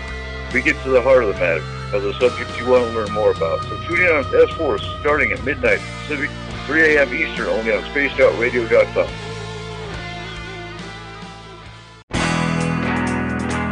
There's stories, then there's the truth. Do any of us really trust the news anymore? This is Jamie Sexton, owner of Rebel Planet News. The third Thursday of every month, I appear on SpacedOutRadio.com to bring you the truth you deserve, without mainstream media lies or alternative media fear-mongering. We'll get to the heart of the story and deliver the truth you're seeking. So come join us here for the Rebel Planet at SpacedOutRadio.com. The Call of the Wild is in Vancouver. The Moose Vancouver is one of the hottest bars and restaurants in the city. Open until 2 a.m. nightly, the Moose will rock you like a hurricane all night long. Great food with everything on the menu at $6.95 near the corner of Nelson and Granville. Get your horns up and come rock with us. The Moose Vancouver, the official rocking bar of Spaced Out Radio. Visit purpleplates.com today. For over 40 years, the Purple Energy Plates have been delivering amazing results for their many customers. Inspired by the great genius Nikola Tesla, the harmony, healing, and energetic effects of the plates have proven over and over to be beneficial and often miraculous to thousands of customers. Check their site for daily specials and choose from their many energy products. You won't be sorry. Visit them today at purpleplates.com. This is Eric Markham, news editor for the Spaced Out Radio's The Encounter Online. We have put together a great team of writers and journalists from all over the world to bring you top-quality paranormal stories, from alien encounters to the latest conspiracies. You won't find any of that fake news here. True stories and top-notch reporting as we look to bring these experiences to the mainstream. The Encounter Online, only at SpacedOutRadio.com. Do you want to know the truth? Do UFOs exist? Are aliens real? Are the governments hiding the biggest secret in history? We're UFO seekers, and we're on a hunt for the truth. Subscribe to our YouTube channel and follow along with us as we journey across the United States, visiting UFO hotspots and alien hotspots, trying to document the UFO phenomenon. Catch us on Spaced Out Radio every third Monday of the month as we discuss Area 51, UFOs, and more. And also, don't forget to subscribe to us on YouTube. You hear footsteps in the empty room above you. A rocking chair begins rocking by itself. Don't be afraid of the things that go bump in the night. Reach for Spirit Storybox, the iPhone app the Huffington Post UK called the only ghost hunting app you will ever need. Spirit Storybox. The spirits are telling their stories. From the mile-high state of Colorado, sharing our signal around the world, I invite you to Spaced Out Sundays. Hi, I'm Tessa Nicole Thomas, and I'm closing out the week by taking you on a paranormal journey to the world of the weird. Ghosts, aliens, psychic phenomena, I will hit it all in your questions too. So let us highlight the paranormal for you. So come join me for Spaced Out Sundays starting at 9 p.m. Pacific, 12 a.m. Eastern, only at spacedoutradio.com. The views and opinions expressed by tonight's guest and topic of discussion do not necessarily represent the official policy or position of Spaced Out Radio, Spaced Out Weekend, Spaced Out Radio Limited, its hosts, syndicated carriers, or anyone associated with this broadcast. You're listening to Spaced Out Radio with Dave Scott. Follow Dave on Twitter at Spaced Out Radio and hashtag Spaced Out Radio, and on Facebook, Spaced Out Radio Show. Now, back to the program. Welcome back to the third and final hour of Spaced Out Radio tonight. I am your host, Dave Scott. Great to have you with us. Tomorrow night on the program, we get into some hauntings. It's going to be great. Ghosts of the Great White North with Mike Morin, starting at 9 p.m. Pacific, midnight Eastern Time at spacedoutradio.com. We want to welcome in everyone listening in on the Spaced Out Radio Network, including the Fringe.fm, and you can also watch us live on Periscope.tv every Monday through Friday night. Our archives stored on our YouTube channel, youtube.com/Spaced Out Radio. I'd appreciate if you hit the subscribe button on that one as well. Bill Cardwell has set the password for tonight in the SOR Space Travelers Club. Vivi Sepulture. Vivi Sepulture is your password. Make sure you use it wisely, Space Travelers, as Bill sets a password each and every night right here on the mighty SOR. Now, I am monitoring the chat rooms, so if you have any questions about what's coming up or about our guests, I would appreciate that. Forgot to mention to you our website, spacedoutradio.com, where we have a plethora of features for you. Rock out to some Bumblefoot, shop at our Spaced Out Radio store, read up on the encounter online, or watch great videos from UFO Seekers Contact TV, and so much more. So in hour number 3 here, we're going to get into something that happened to me on Saturday night. I'm going to be watching for your questions. As well, if you have the want or desire to call in. It's not really a phone call section, but I will take your call at 1-702-302-4556. That's 1-702-302-4556 if you want to give us a call in. Tell me a paranormal story, because I'm a little intimidated by what happened this past weekend. Before I get to that, I want to say thank you once again to Joanne Richards for coming on the show and making things happen with an intriguing story about her and her husband, Captain Mark Richards, who is in jail for allegedly a murder he did not commit. But my story. So, as you all know, I do a ghost hunt up here at the local museum. I run a ghost tour. Helps raise money for our local museum, which is a non-profit organization. And it's a beautiful place. It really is. There's a number of old buildings, old barns, stores, a conservation officer's cabin, a house that's been there for, 150 years. There's a lot of things going on. And we have a lot of spirits around here.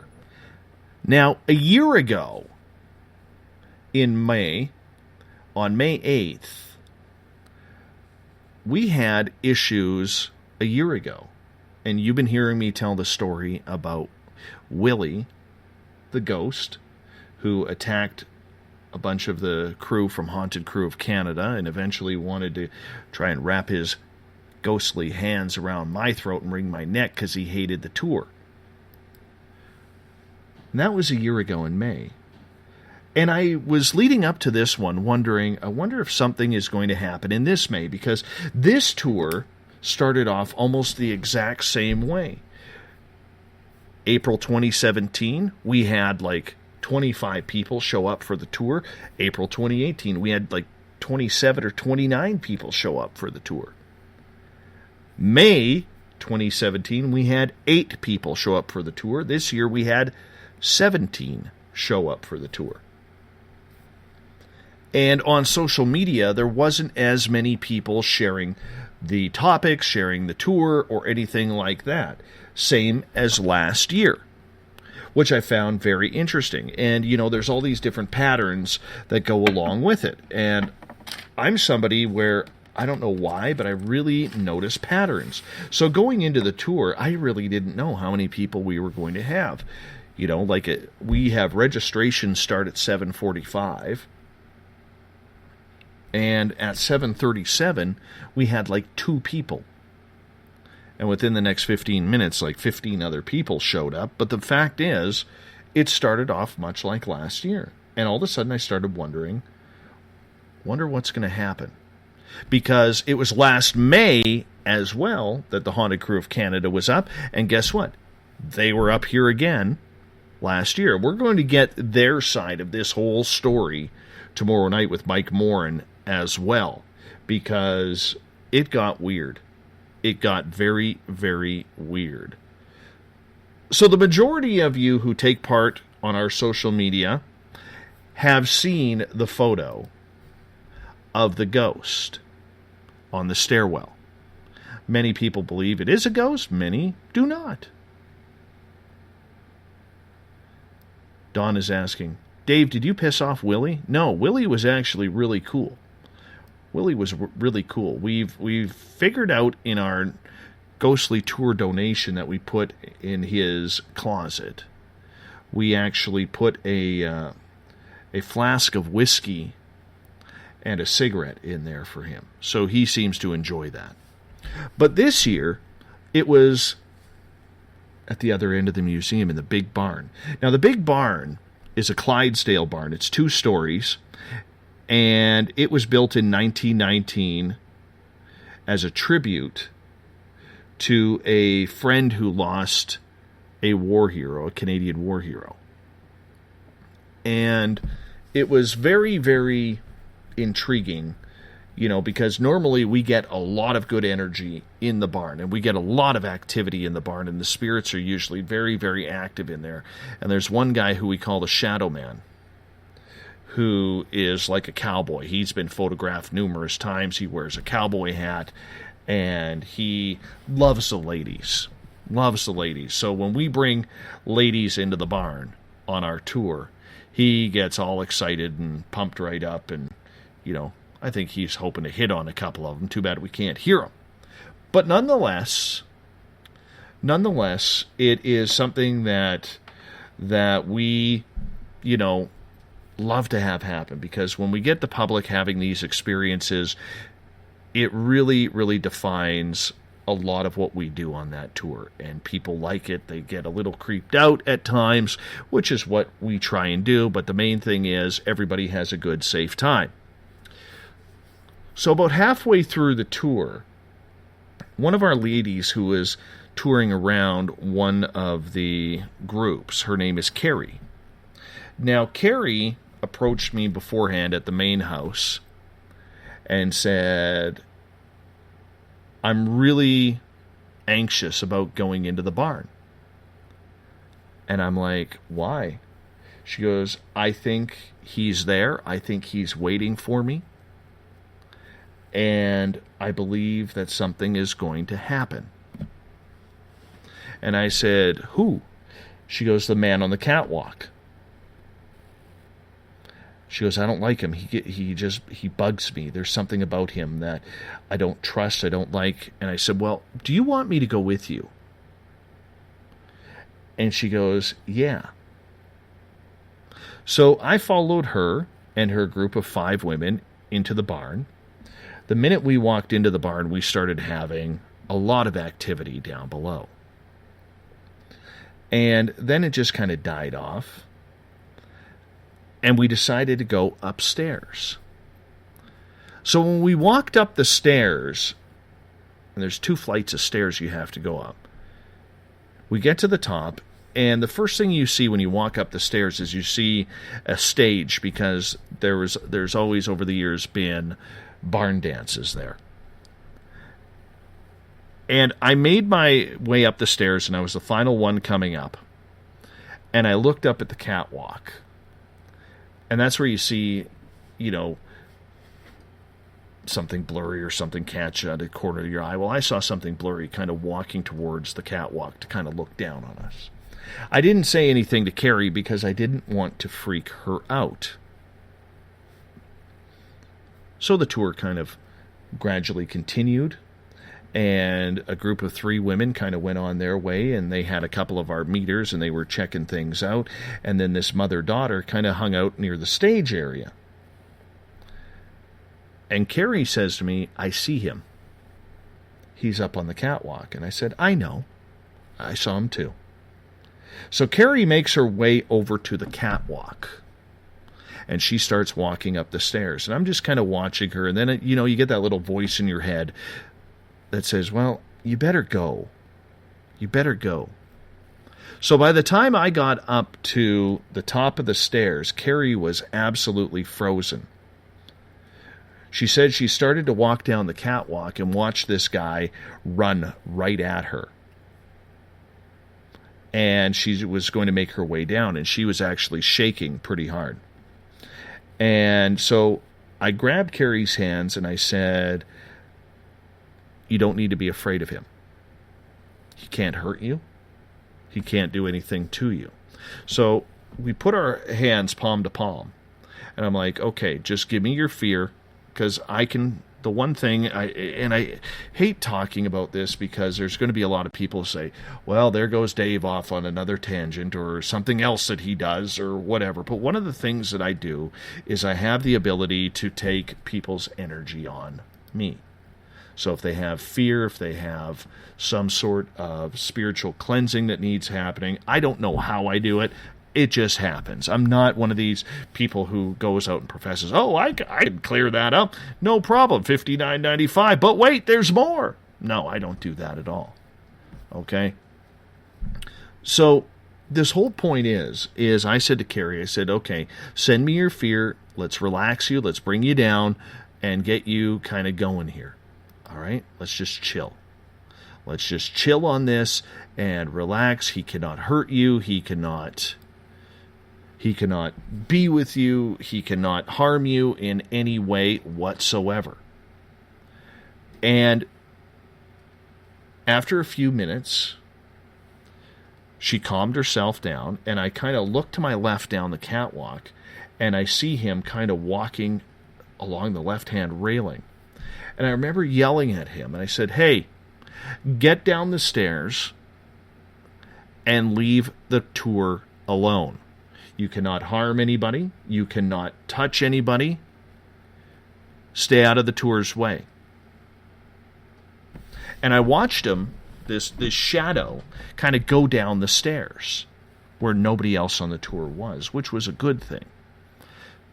So I walked back to Carrie, and I said, okay, he's gone. And she's like, good. And she's calming down, and we walked down the stairs. But before we walked down the stairs, I kind of looked down, and there's the mother and daughter now, the 18-year-old daughter, now sitting on the barn dance stage. So I go down there, and I said, are you guys okay? Are you having a good time? Because I always want to make sure everybody is safe on our tour. Not only because the buildings are old, but because the ghosts can be a little weird sometimes, shall we say, unpredictable.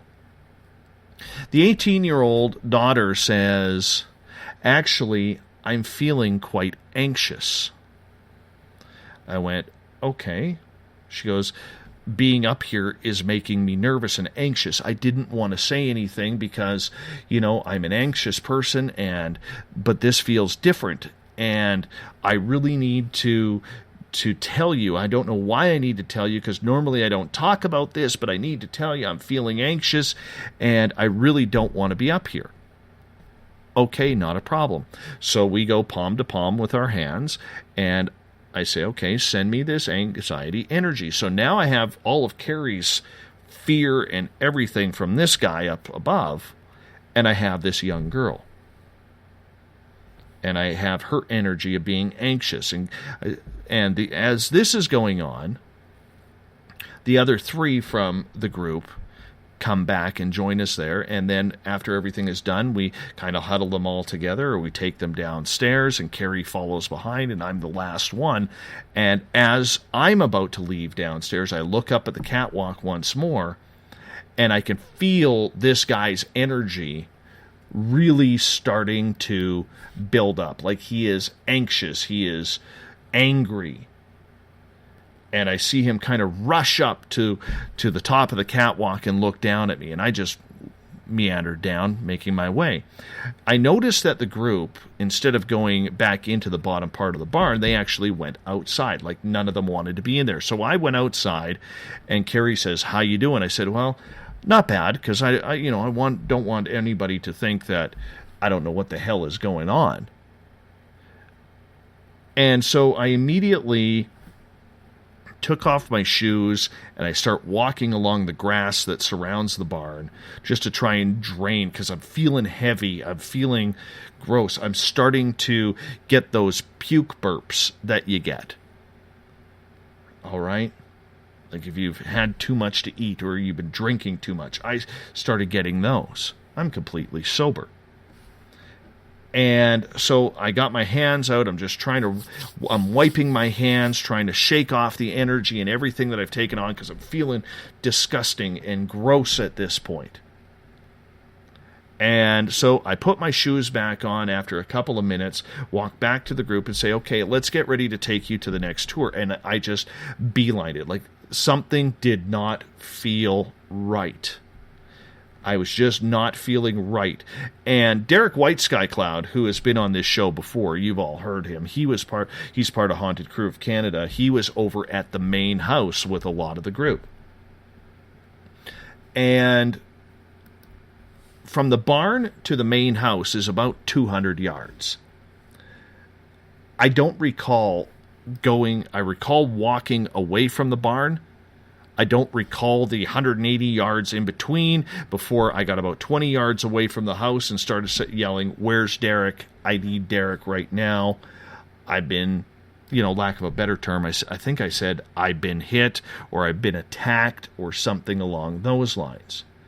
And I got in front of the house and I started dry heaving all over the place. Nothing's coming up. But the puke burps are continuing, and I am feeling absolutely horrible. I feel like I can't catch my breath.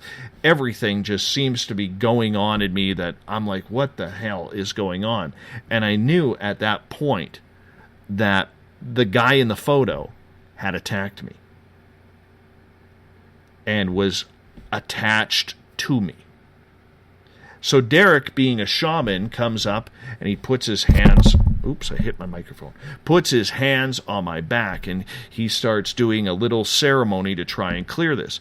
Well, this thing doesn't want to leave. And then all of a sudden, I keel over, trying to barf my brains out right in front of like two groups and a bunch of people who are helping me, with the tour.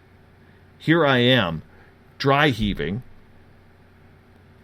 Not trying to make it sound grotesque, but this was something that I had never, ever experienced in my life. I had heard of it happening, but I had never experienced it in my life.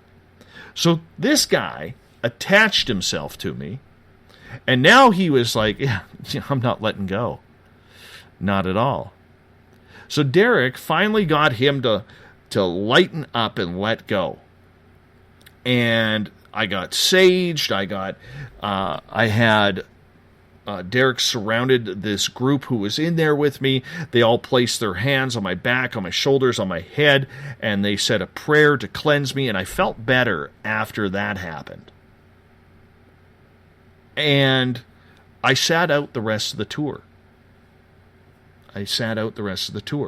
Because I was like lightheaded. I felt gross. I felt like I was hungover.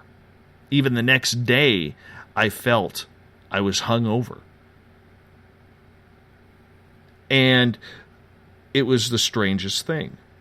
The mother and the 18-year-old daughter actually stayed with me for about 20 minutes to make sure I was okay as I sat outside and the tours continued. And then they decided they had had enough. They had to get going. The 18-year-old was a little weirded out. So I ended up sitting outside by myself. The tour ends, and then after the tour, we go down to the local pub where they sponsor us, and they, we all grabbed a bite to eat there. They kept the kitchen late open for us. We go there, we eat, and previous to this entire night happening, Mike had said, "Hey, our crew wants to do some filming after the tour. Do you mind?" Not a problem. So after everything happened, Mike and the crew went back to start shooting video. Well, Mike, and he will tell the story tomorrow night, Mike and Blair went into the barn. And Mike started talking to this ghost. And Mike basically started saying, "You don't attack my friend. That's BS. Who do you think you are?" All this kind of stuff. Well, I guess this spirit got very fired up and riled up over that. So we decided, after they had already filmed in a couple other buildings and got their images, that we were going back to the barn. Because we needed to deal with this. And we were intent on staying there the entire night, if it had to be. Because at one point, we were figuring, if we can't figure this out, clear this guy out, or whatever it is, we may have to shut down one of our most active buildings on the tour. And that's not really cool when you need that in order to draw people in. I mean, that photograph that we have of this dude, and the subsequent photograph that came in April, and if you want to see those, just go to our Facebook page. Please give it a like. It's the 108 mile, so 108 mile ghost tour. 108 mile ghost tour, if you want to give our Facebook page a like. Shameless plug there. So before we enter the barn, there's 6 of us. There's husband and wife team of Jay and Blair. There is Mike. There is Derek. Bazooka Joe is there. You know him from the chat rooms. And myself. It's about 1 o'clock in the morning at this time. And we go in. Before we go in, we say a prayer. And Derek, who is picking up the energy, says the following. He goes, guys, I'm usually very jovial. I'm usually a jokester going into these situations, but I'm absolutely dead serious right now. He goes, I had a premonition before we came here. He goes, you can ask my wife, you can ask Mike, that somebody was going to get hurt on this tour. And he goes, this guy is dangerous. This guy is wanting to screw somebody up. And he looked around the group, eye to eye. We were all making contact with Derek, and Derek said, Mike, it's either going to be you or it's going to be Dave. And so we went in there, and now I am personally going through my entire, I don't even know what I call it, my entire spiel that I do before I go on the tour. I say a prayer. I call in my guides. I'm calling in Jesus Christ himself to help me out, to try and make sure that I am safe. And so we open the door. And we get a few feet into the barn, probably 10, 15 feet into the barn. And this guy meets up with us. And this guy is not happy. All of the machines that we have going are firing off. We had 4 K2 meters. All of them were peaking at red. Derek had this machine that, I don't know what it's called. It has this antenna, and it has a red button for no and a blue, or a red light for no and a blue light for yes.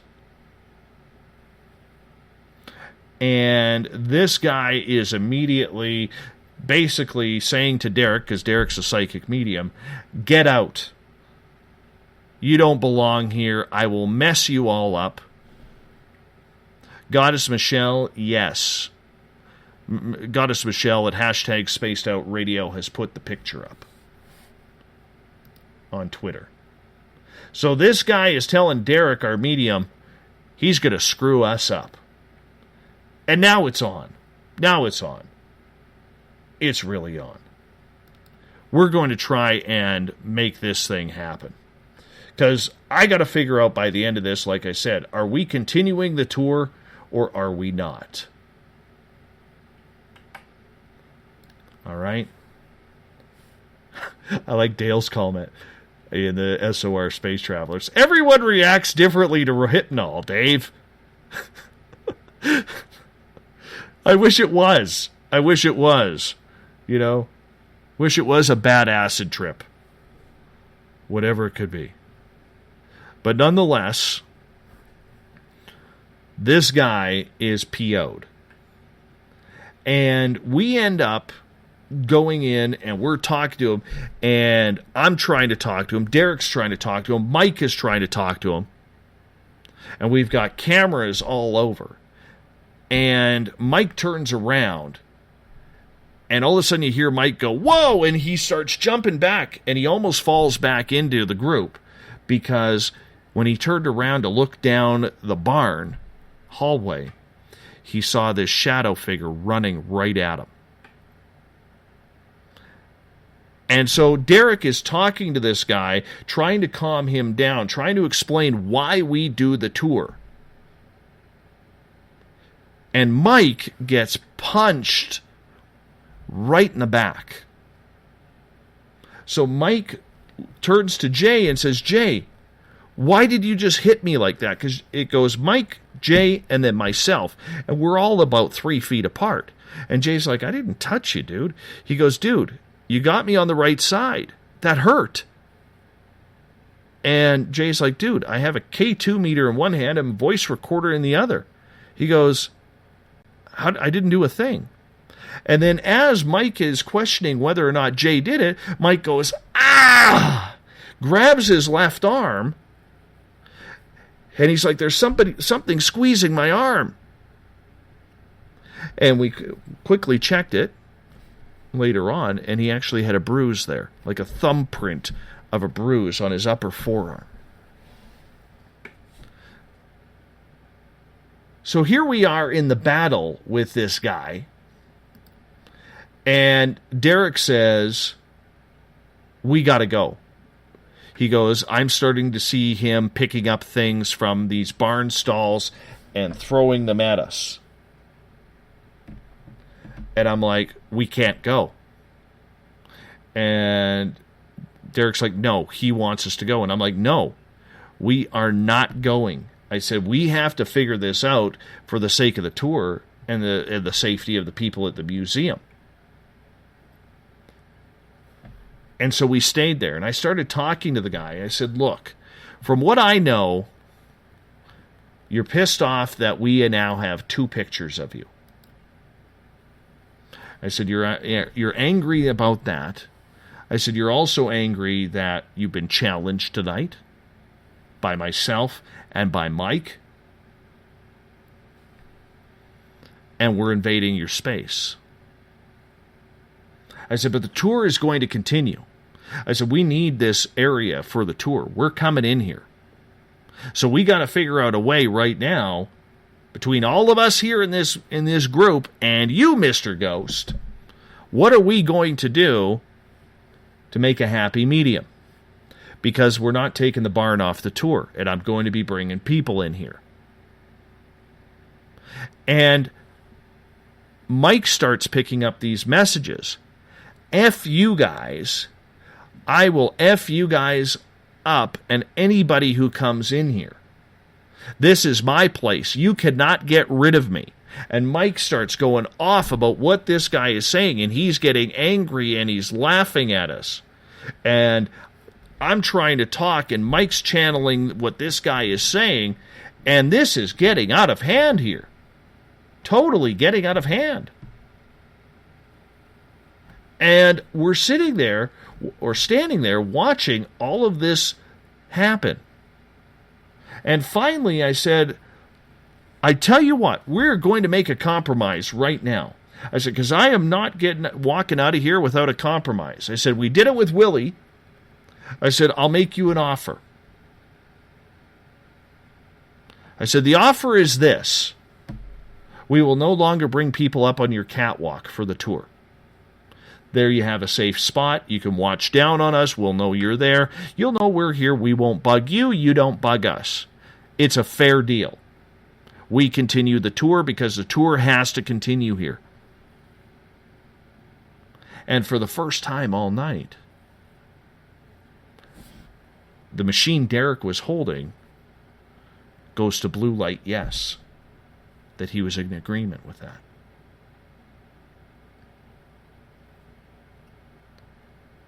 And I said, are you sure you want the deal? And Derek's machine goes off again, and our K2 meters go off again.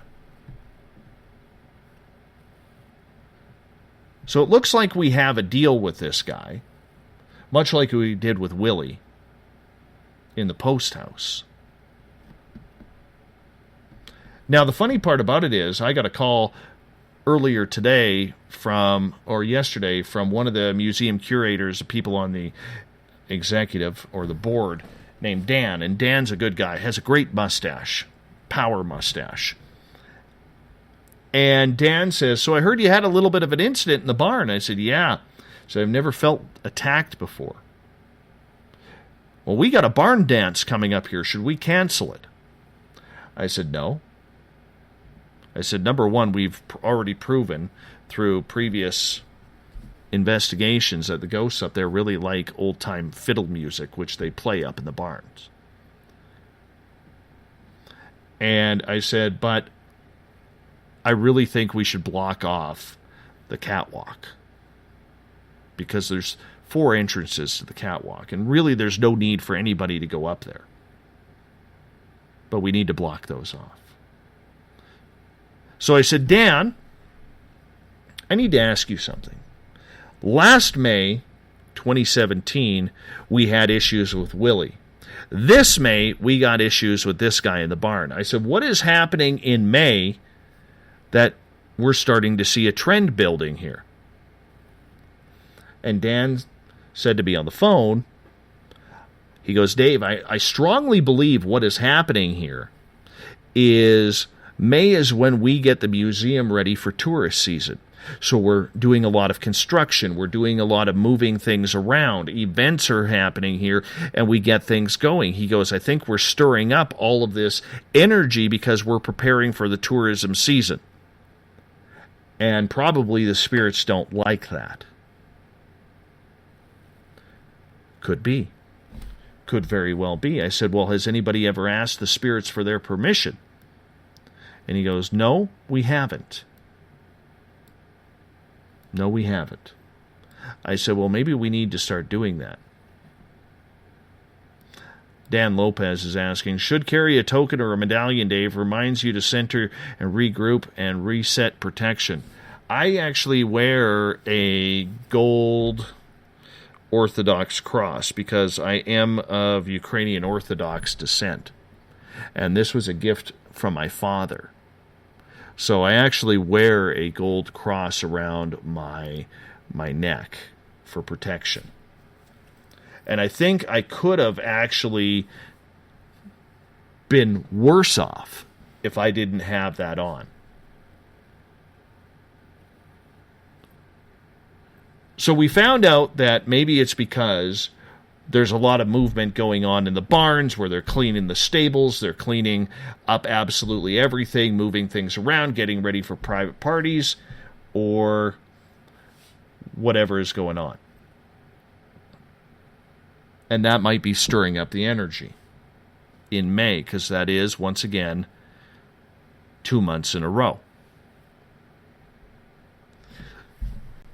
So I got attacked. And now, I'm not going to lie, I'm a little concerned about going into our next tour on June 9th. I'm a little concerned because I've never had this happen before. I don't want it to happen again. And I want to make sure that we are safe. But not only, I don't care about my safety as much as I do our patron safety. But on the flip side of all this happening, it makes for a great tour story.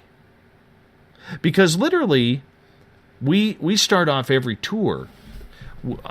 I get up in front of the people, and I introduce our team and our tour guides, and I'll use the line this. I'll ask people, I'll say, show of hands, how many people believe in the paranormal or ghost experiences or anything like that? And the majority will put up their hand. And then I'll ask, okay, who are the people here who don't believe anything? Don't believe in any of this. It's all garbage, it's all fake, it's all nonsense. And every tour will get between 1 and 3, maybe 4 people who say that. And I'm very much fine with that. My next line to everybody is, okay, wonderful. But I'm going to tell you right now, this place is very haunted, whether you believe it or not. We believe it. The ghosts here believe it. And it really doesn't matter if you choose to believe it or not. Your opinion does not matter to them. So, if at any time during the tour you start feeling anxious, you start feeling woozy, sick, angry, upset, depressed, whatever it may be, something that is out of the ordinary for you, don't play hero, don't play, that's just garbage or whatever. Come see us right away. Tell one of the tour guides right away, because we have to clear you. And we have people who can clear. So we have to be ready for that. We have to make sure our patrons are safe. We have to make sure everybody is safe. And for me to get attacked as the organizer of the event, that says something of the power and the magnitude of what we are doing. Because in reality, we really don't know what we're playing with. I've always used respect. I do not allow any provoking on our tour. I do not allow any provoking on our museum. I had another film crew yesterday call me up saying, hey, we hear there's some crazy hauntings happening over at the museum there. We'd like to bring our film crew in here. I said, wonderful, do it. I said, but we have some rules. And one of those rules is we do not provoke the ghosts. We really don't. That's just the way it is. And they were fine with that. They were absolutely fine with that, which is good. Which is very good. And no, Adam, I do not need a safety gnome.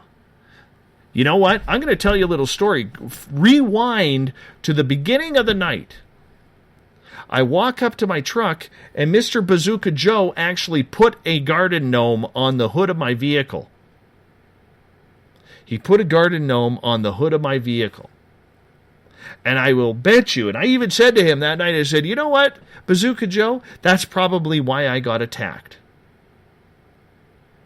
It's probably why I got attacked. Dennis is asking, so you relinquished or are going to control this dude? Or I relinquish control to this dude? No, not at all. We set the ground rules, is what we did with this guy. We set the ground rules where we're going to give him his own safe space, and he allows us to, or he promises not to bug the tour. Worst case scenario, I'll get somebody like Eric Cooper's Forest Moon Paranormal to go on in there and clear this guy out. Another incident, and we will have to do that. There will be no choice. But I think as long as we stay away from the catwalk in that building, we should be good. Dawn is asking, so does this mean you're shutting down the tour or shutting down for young people? No, we're going to continue with the tour.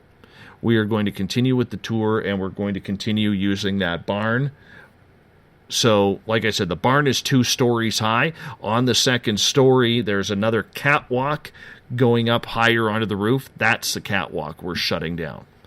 It's all about safety. When it comes down to it, it is literally all about the safety of everything. And that's what we need to be very careful of and cognizant of with the people who are jumping in there to be a part of it. And the fact that we now have the story that I have been attacked there, we now have the ability to tell the people who come on the tour, this is very real. Very, very real. And if you're not going to take it as real, then leave. Leave. Nobody is trying to convince you that it isn't or that it is. I mean, it's up to everybody else to do it. But if you're not going to take the safety precautions that we give you, we can't have you here. That's why we have everybody before the tour sign a waiver when they are paying their fee to get in.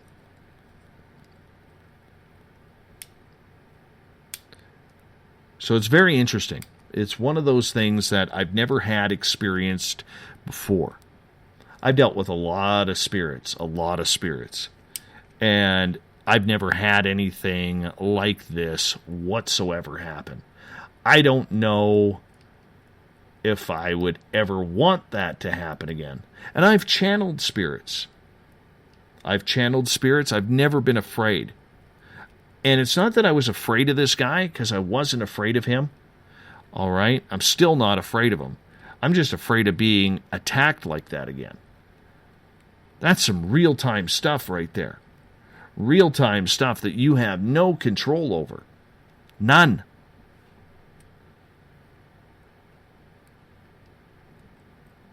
And as much as you think of prayer, as much as you think of calling in your guardian angels or whatever it is you believe in, it is tough, man, when something has attached itself to you.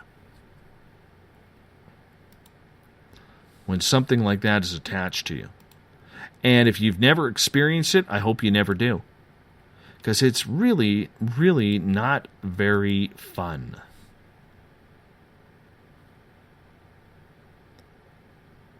Danny is asking in Periscope, do people really hate, watch, and try and ruin the experience for the rest of us? No, some people just don't believe because they've never been around it, they've never experienced it, maybe it's religious beliefs, maybe whatever it is. Could be anything. So it's not that they don't believe, they just don't believe. If that makes sense. They don't want to believe. The previous tour, we had a gentleman who literally said in the one room, he's like, I don't believe in any of this stuff. And I said, oh, that's fine. You don't have to. You don't have to believe it. And when we walked into the one room, the room of the Blue Man, we call him the Blue Man. When he walked into the Blue Man's room, he sat down and I said, okay, did anybody get cobwebbed or feel like cobwebs dropping on your face? Because this guy likes to do that. He's like, and everybody was knowing he's one of these guys. He's sitting on the chair. His arms are crossed.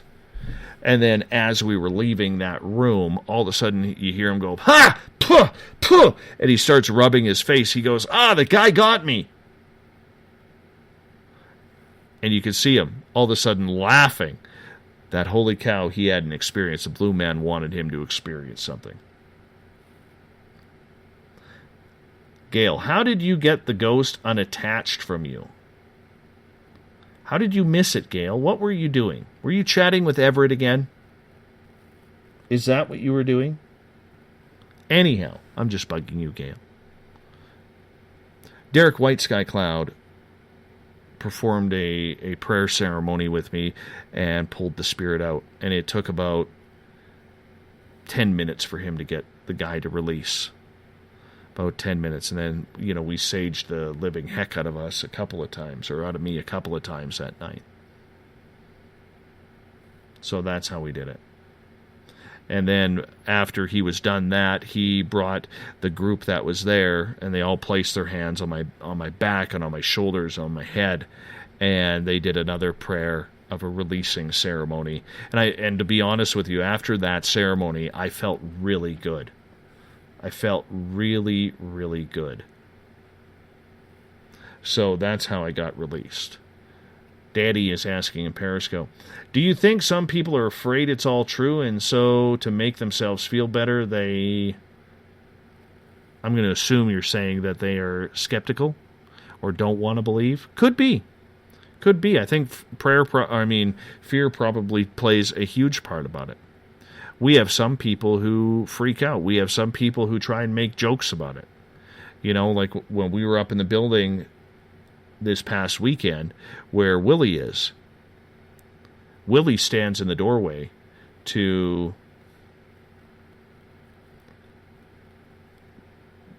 watch how we're treating Mary, his girlfriend, his ghost girlfriend.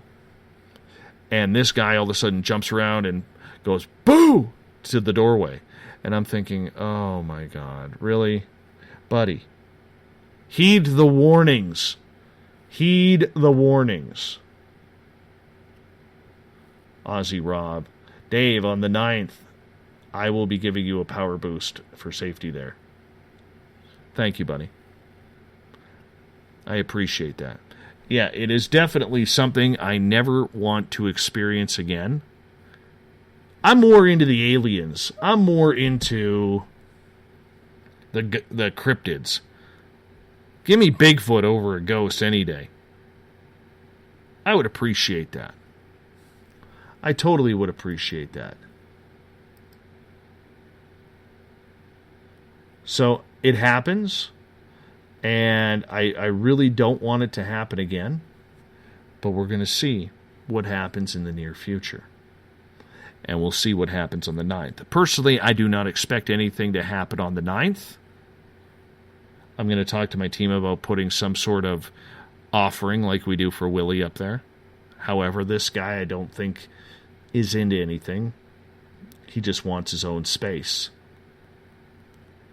So we may not have to offer him anything except to keep people down from the catwalk. Because he's too sexy for the catwalk. On the catwalk, yeah.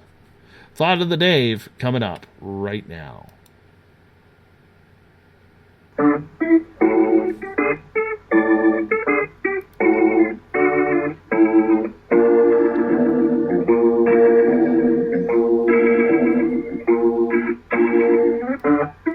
Thought of the Dave happens every night at this time, where we bring in a few people from Twitter and Facebook, those who choose to reply to our question that happens on my Facebook profile, goes over to the other social media site to see what is going on and what we're going to be talking about tonight. So today's Thought of the Dave is easy. What is your opinion of the mythical U.S. Super Soldier program? We had quite a few people actually jump in on this tonight, which shocked me a little bit. It really did. I don't know why, but it just seemed to shock me. Now, Michelle at hashtag Spaced Out Radio says, why not? People speak as if we are all in the know. I have seen some labs that would shock you. When things are kept top secret, they are kept top secret. There is many cases that a group of people build amazing objects without ever knowing what they are making. Sure, look at Area 51. There's one right there. Steven says on Twitter, the military would do it if they could, and that is a giant if. Athletes would be on that in a heartbeat, or maybe they already are. Fascination Street Podcast jumps in. Well, it happened. Didn't you see Universal Soldier in the 90s? Yeah, man. Jean-Claude Van Damme and Dolph Lundgren were in it. Gotta promise to keep it on the down low, though, bro. Gave the horns up on that one. Denver Michaels, total BS. Doesn't believe it. Thinks it's garbage, just a rumor. And I don't know. I believe in the whole secret space program. I just don't know if I believe in this entire idea of super soldiers. Though that being said, if you listened intently tonight, you would have heard Joanne Richards state that over in Afghanistan and other war zones, there's some weird things happening there. There's some very, very weird things happening there. So it's very, very intriguing about this topic. Let's go over to Facebook now. Tim states, total BS. I need proof. I have no idea. I would like some proof on this too. Because right now, there's not very many people who have come out about this. I mean, sure, there's Corey Good. Sure, there is Captain Mark Richards. Sure, there's Captain K. But I think out of most of them, Corey Good has probably had the most holes poked in his story about the Blue Avians. We've never had him on this show. Don't know if I really want to. But there are people who believe his story has more holes than Swiss cheese in it. I've never talked to the guy, so I don't know. I really don't know. Grant jumps in and states that the word mythical doesn't really apply. And Project Paperclip wasn't about bringing German scientists over to build rockets. Agreed. We'll never know. It is a big mystery as to whether or not this program has. I think, if you go back to the whole Montauk project, they were definitely looking at some people there. Experimentations. Maybe I shouldn't have used the word myth. It was the first one, or mythical, first word that kind of popped into my brain, because sometimes I try and stir up a little anger with these topics. But nonetheless. Coral states, I believe there is some form of super soldier program, and it probably is way above top secret. The public at large won't know the extent of what they do with those men and women, as we aren't informed just how far advanced the militaries of the world really are. USA, Russia, and the up-and-coming forces of China and India. Nothing would surprise me when it comes to winning, that she puts in quotations, at all costs and by whatever means. That's actually a very good point. We don't know what we have. We don't know what's around. We don't know. We can only assume. And let's face it, we can only take these so-called whistleblowers so far before we kind of say, their stories don't work for me. Not buying it, not believing it. Especially when they start to contradict themselves on different interviews or different speaking engagements. Robin jumps in, says, right now they are training soldiers, putting them in exoskeleton suits. It could work well for us, but we are a long way from Captain America because we don't have Tony Snark. No, but you have Robert Bigelow. Robert Bigelow is there. Tessa jumps in. I have no faith in our government's intelligence to pull off some genetically modified superhuman soldier. I mean, they can't even pull off a simple foot surgery. That being said, I don't underestimate them for being practiced in misleading us, and I don't trust them as far as I can throw them. That's pretty much assuming everybody has that attitude. Charles jumps in. I think the U.S. military should work on a smart implant for themselves instead. Corey, it's the Dogman. They are still mercenaries. Now that's an interesting topic.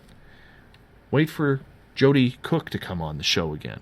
That's where it's going to get all crazy and woo-woo. Ozzy Rob gets the final word of the night. He says, no thoughts on this. They are there. That's a fact. Thank you so much for listening to Spaced Out Radio tonight. Joanne Richards in the first 2 hours. Myself in hour 3 about my latest ghost experience. It was eerie. It was very, very eerie. And hopefully I don't have to do that again. Mr. Ron Bumblefoot THAL rocking in the background with Little Brother is Watching. Bumblefoot is the official music of Spaced Out Radio, rocking us in and out of every single show with Little Brother is Watching. Get your horns up for the guitar god himself with Sons of Apollo. Tomorrow night on the program, Mike Moore and Derek White Sky Cloud, Jeff Webster going to join us along with a crew of paranormal investigators from Calgary, Alberta. Ghosts of the Great White North. It happens the third Wednesday of every single month, and we're going to make it happen. Tomorrow night, 9 p.m. Pacific, midnight Eastern Time, at spacedoutradio.com. Want to say a big thank you to everybody listening at home, in your cars, at work, wherever you may be. Thank you so much for tuning us in tonight. Everybody at hashtag SpacedOutRadio on Twitter, you were fantastic. Periscope, you guys were great tonight as well. Thank you for all the newbies who came in tonight. Really appreciate that. Everybody in Spreaker, from Uncle Bob on down, thank you so much for being part of this. And the Veterans Club, the SOR Space Travelers on Facebook, you guys rocked it as well. Biggest thank you goes out to all of you combined for sharing the show, telling people all about it, whispering the words of wisdom to come join us each and every night, because together, my friends, we own the night. I will talk to you in 21 hours from now. Mr. Bumblefoot, we need a favor. We need you to take us home. Have a good one. We'll see you tomorrow. Good night. Don't make a mistake. We're watching.